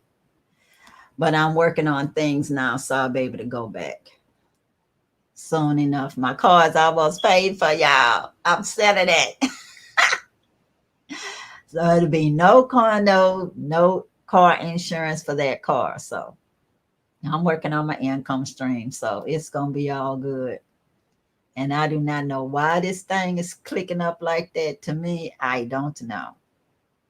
But y'all might not even be able to see it.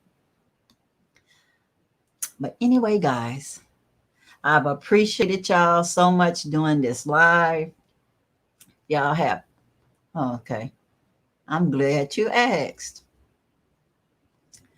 My land process is halfway done.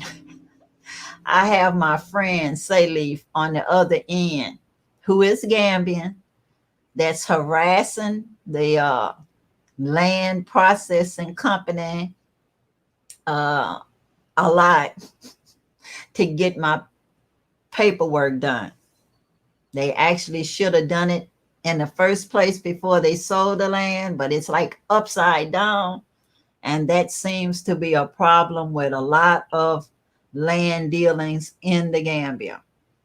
So that'll be something that has to be worked on buy whoever's buying land once you get there. So my advice, do not buy land online. Do not buy land till you get there and you see those clearance documents with your own eyes before you give anybody any money. That's what I say.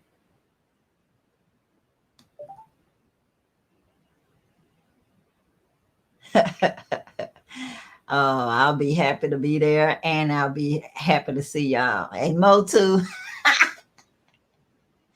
Oh, y'all be patrons now, then y'all can hang out with me at my place.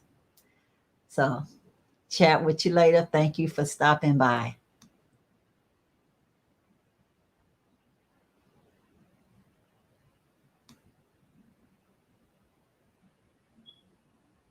Okay, Tim. When you return, will you take a lot of things back with you? No, I won't. Mostly books. Mostly books. Pretty much books. Books on building mud houses, books on things that other people can do to make their art and craft better. Just simple things that you need over there that may not be easily available. But the other stuff I actually can buy when I get there. I'm not going to even bring that many clothes because I get my clothes made when I get there. So thanks, cousin, for asking that question.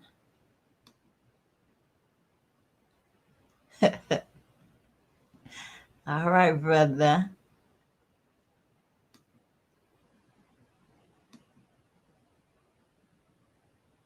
Like, share, subscribe. Exactly. Please like, share, subscribe to my channel. Become a Patreon so y'all can get all the behind the scenes information from me, whether I'm here or in the motherland. You'll be able to get all of the information before everybody else does, because that's my family. The Patreons will be my family. I will be still uploading to YouTube, but I'll be doing less of it once I'm back in the motherland, and I'll be doing more behind the scenes for my patrons all the time. But everything costs an arm and a leg over there when it comes for just say the internet services and all, the Wi-Fi. They can't even explain to you how it works. So it's just a matter of spending more money and more money trying to see how fast the internet is and how long it lasts. You know, it's like staying up till midnight so you could try to get from midnight to 8 o'clock for free. You know, it's just not the same at all.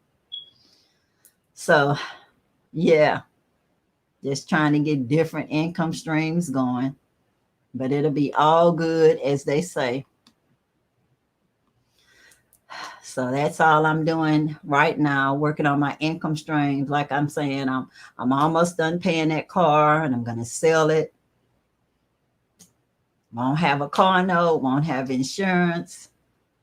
So I don't want to get rid of my family compound house here. So it's going to be all good, y'all. Because I'll be going up there and I'll be able to host people. I'll make sure I have a space that's big enough to host people.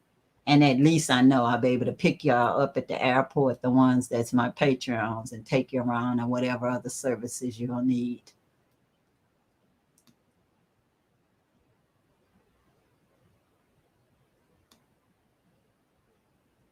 Okay, I think I already said it, that I will just be taking my ebooks mostly. I'm a book person. I like to share the information with others when I get there, and it'll be like a library set up.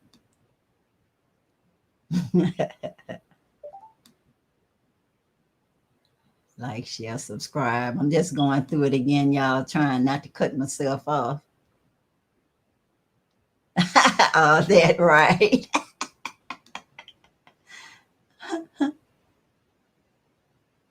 Oh, y'all can forget about the paved road and utility.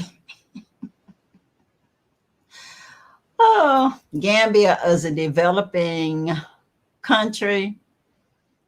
So they do have paved roads if you live in Canafine South. Just say the main roads in Canafine South were paved. But the street I had to walk to get there was not paved, you know.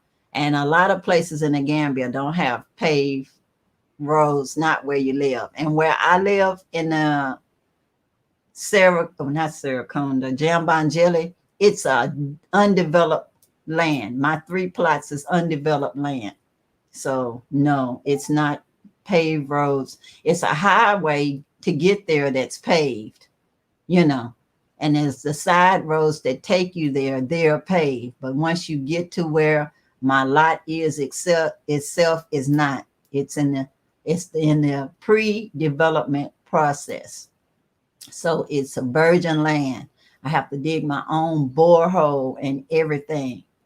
Yeah, dig my own borehole. Well, not me personally, but I have to pay somebody to dig my borehole for me and then do my solar panels and stuff like that. So no paved roads and utilities. It's all on you. So I want solar power and I want borehole for the pure water. Oh, thank you so much. Uh-huh. I'll be definitely happy to give you that tour.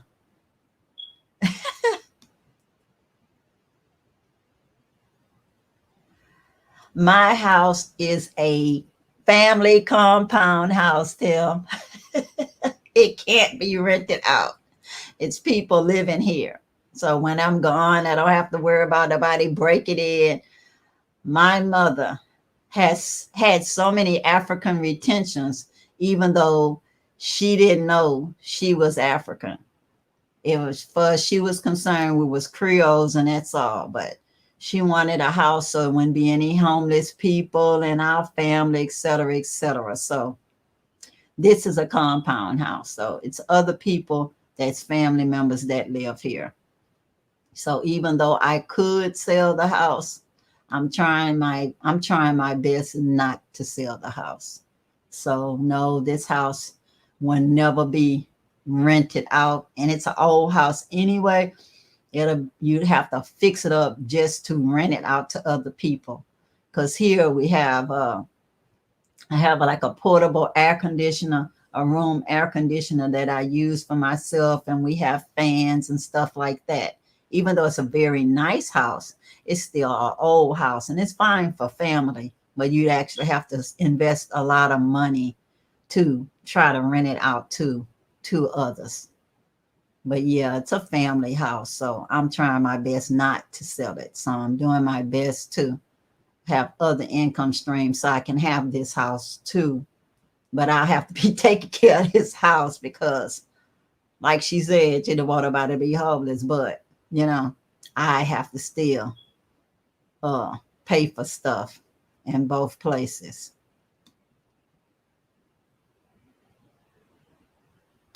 Okay. Okay, I already got to that one. Okay, guys, I'll be trying my best to figure out this little thing. Well, at least I'm not cutting nobody off. So anyway, guys, does anybody else have any last pressing questions? I've had a wonderful Q&A with y'all. Oh, okay. Yeah, Andra. Yonder,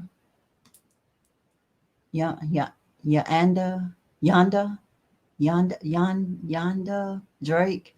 I'm looking forward to meeting you. I'm in transition to the Gambia soon. We're good.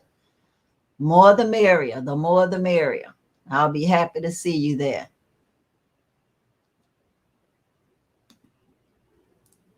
All right, let me do my last little thing, y'all.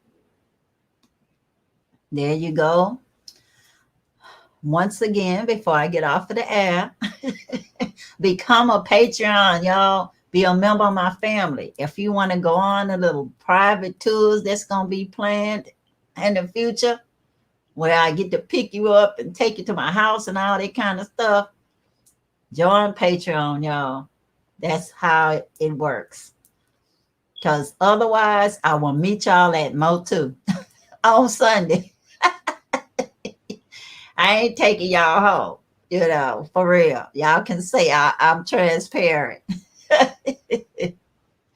Oh, I'll be trying to limit myself when I'm in the motherland. So it'd be with family. And I consider the people that's my Patreon's family.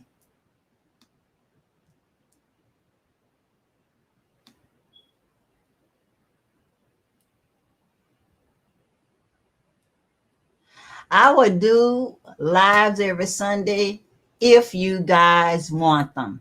Y'all have to let me know. Just, you don't have to let me know today. But you can leave it in the comments and let me know. And I can do these lives every Sunday because I ain't going nowhere, y'all. But I want to not bore anybody when I'm doing these lives. So you let me know what topics you want to talk about, or if you want more Q&As, and I will be happy to do the lives with y'all. So you just let me know if it's something that y'all actually are interested in. And give me some ideas, because y'all know I'm a storyteller. I can talk. So I'll be happy to talk with y'all. And anybody that wants to be coming on here and talk with me, that'd even be better. Because I sent out the link. But now we done been on here for a while. So I am not sending out the link at this time because I'm about to wrap it up. But yes, I will do the lives if you guys want the lives. But y'all have to actually have subjects for me to talk about. And that'll give me a chance during the week to look up some of the answers if I don't know. If I don't know. But I like to be prepared for stuff like a live, because I ain't lying. I wrote some stuff up. I wrote some stuff up. I be taking it serious, y'all. I be taking it serious. So you just let me know.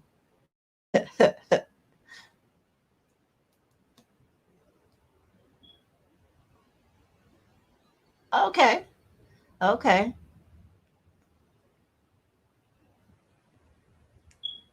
Okay. Just let me know what kind of current events. Because I can talk on any of them. You might get sick of my opinions. And I'm telling y'all, if we do current events, y'all gonna have to participate. So y'all can give me some current event topics during the week. This for all of y'all.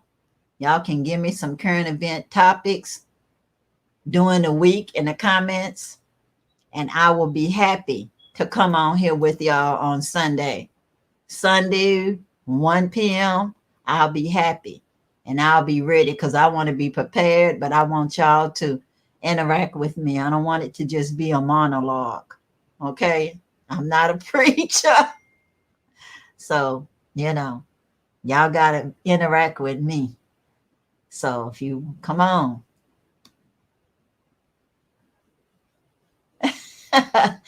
Oh, thank you, Tia.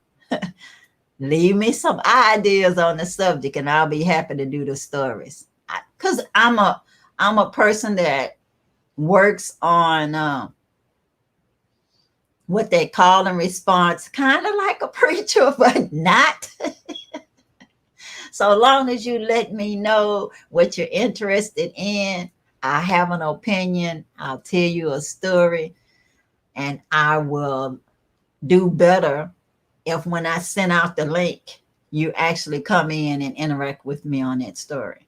Because my relatives, they were all storytellers, great storytellers, but we actually also interacted with them doing the story. Because when you're talking to somebody and they're telling a story, some memories inside of here is released.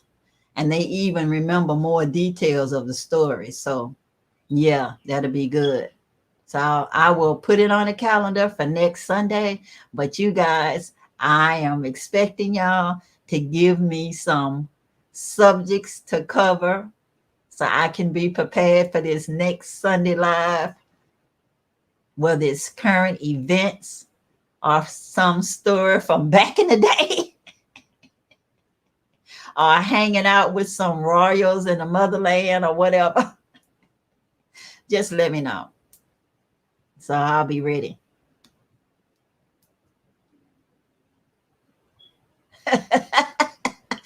Okay, Rob. Well, I'll definitely be prepared next Sunday. But y'all better let me know some subjects to cover. Give me some subjects. Y'all just put y'all heads together so we can get this subject thing rolling. Because I need some time to get that together for a live. And I'll try my best not to click nobody off next time. I don't know how I end up clicking myself off and everything. And to me, I was just in the same area of just answering comments. So laptops are nuts. Okay, thank you so much, Rob. Okay, well, everybody, thanks to Rob and Tia verifying, confirming that they will be there for me next Sunday, 1 p.m. to contribute to the lives. I guess we gonna call it Africans. What y'all doing? What y'all doing, Africans? You know, and I want y'all to have some subjects for me in the comments before next Sunday, all of you guys, so I can address it and have y'all come in and help me out on these stories. So I like the back of the day stories. Well, that's fine, but you still have to give me a subject matter for back in the day. Because you know, at 68, I have so many stories. I got like journals, this much journals. Even with the journals, I mean, you got to be specific, you know. Back in the day is good, but you have to tell me what part of back in the day you want, you know. When I was a teenager, when I was a kid, you know, my first time I was in Africa, whatever, because whatever I lived through is back in most people's day, you know. It is, yeah, back in the day. But my back in the day is like history to some people. So you just have to let me know what part of back in the day you're interested in. And I don't mind. I can even look at some of my journals to refresh my memory if I forgot.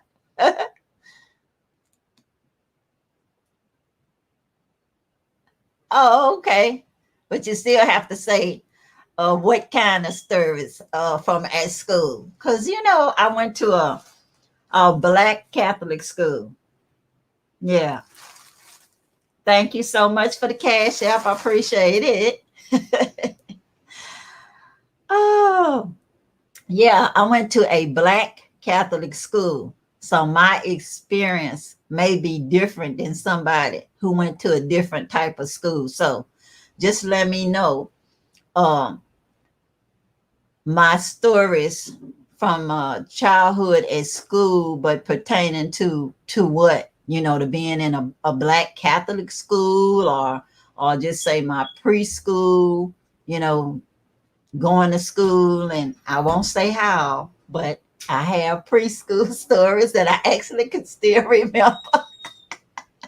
So y'all just have to let me know if you're talking about stuff like a segregation story or growing up Catholic or whatever else. Just let me know, and I can do.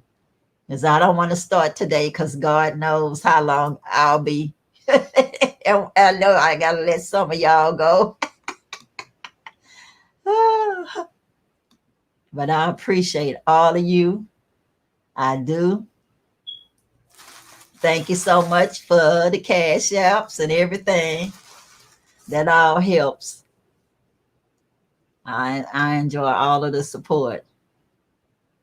Yeah. Shout out to the nuns. Power to the people.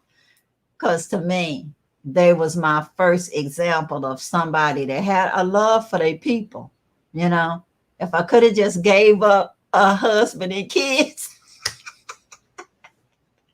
I too would have been a Catholic nun.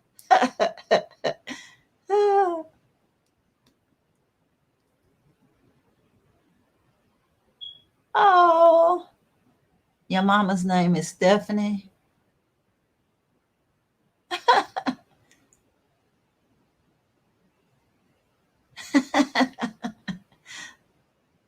Oh, thank you so much, Tia.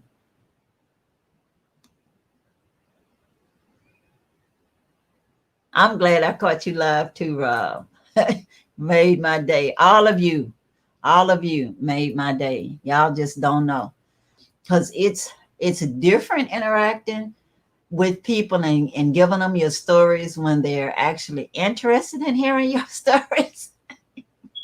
Because as an elder, sometimes folks don't want to hear your stories. You know, it's just like in the movies, you know, people not appreciated in their own hometown sometimes. Sometimes people just think you, as my grandmother would say, you just an old fogey and you just telling stories. You know, they don't understand that one person's story is another person's history or her story, you know. So, anyways, any more last minute questions, guys?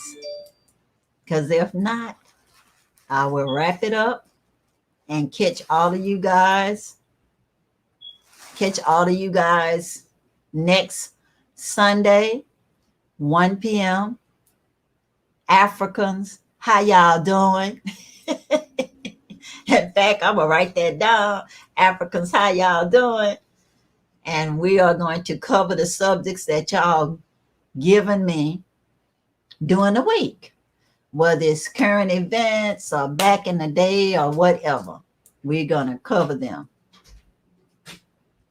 So I'm not seeing any more comments. So that means that everybody is good to go. Since y'all know I'll be back here next Sunday. Most High say the same. Okay, guys. Until next Sunday, 1 p.m. Be our Africans. How y'all doing? Show. I'm going to say peace, peace, power to the people. And I'm out, y'all. Bye. I love all of y'all guys.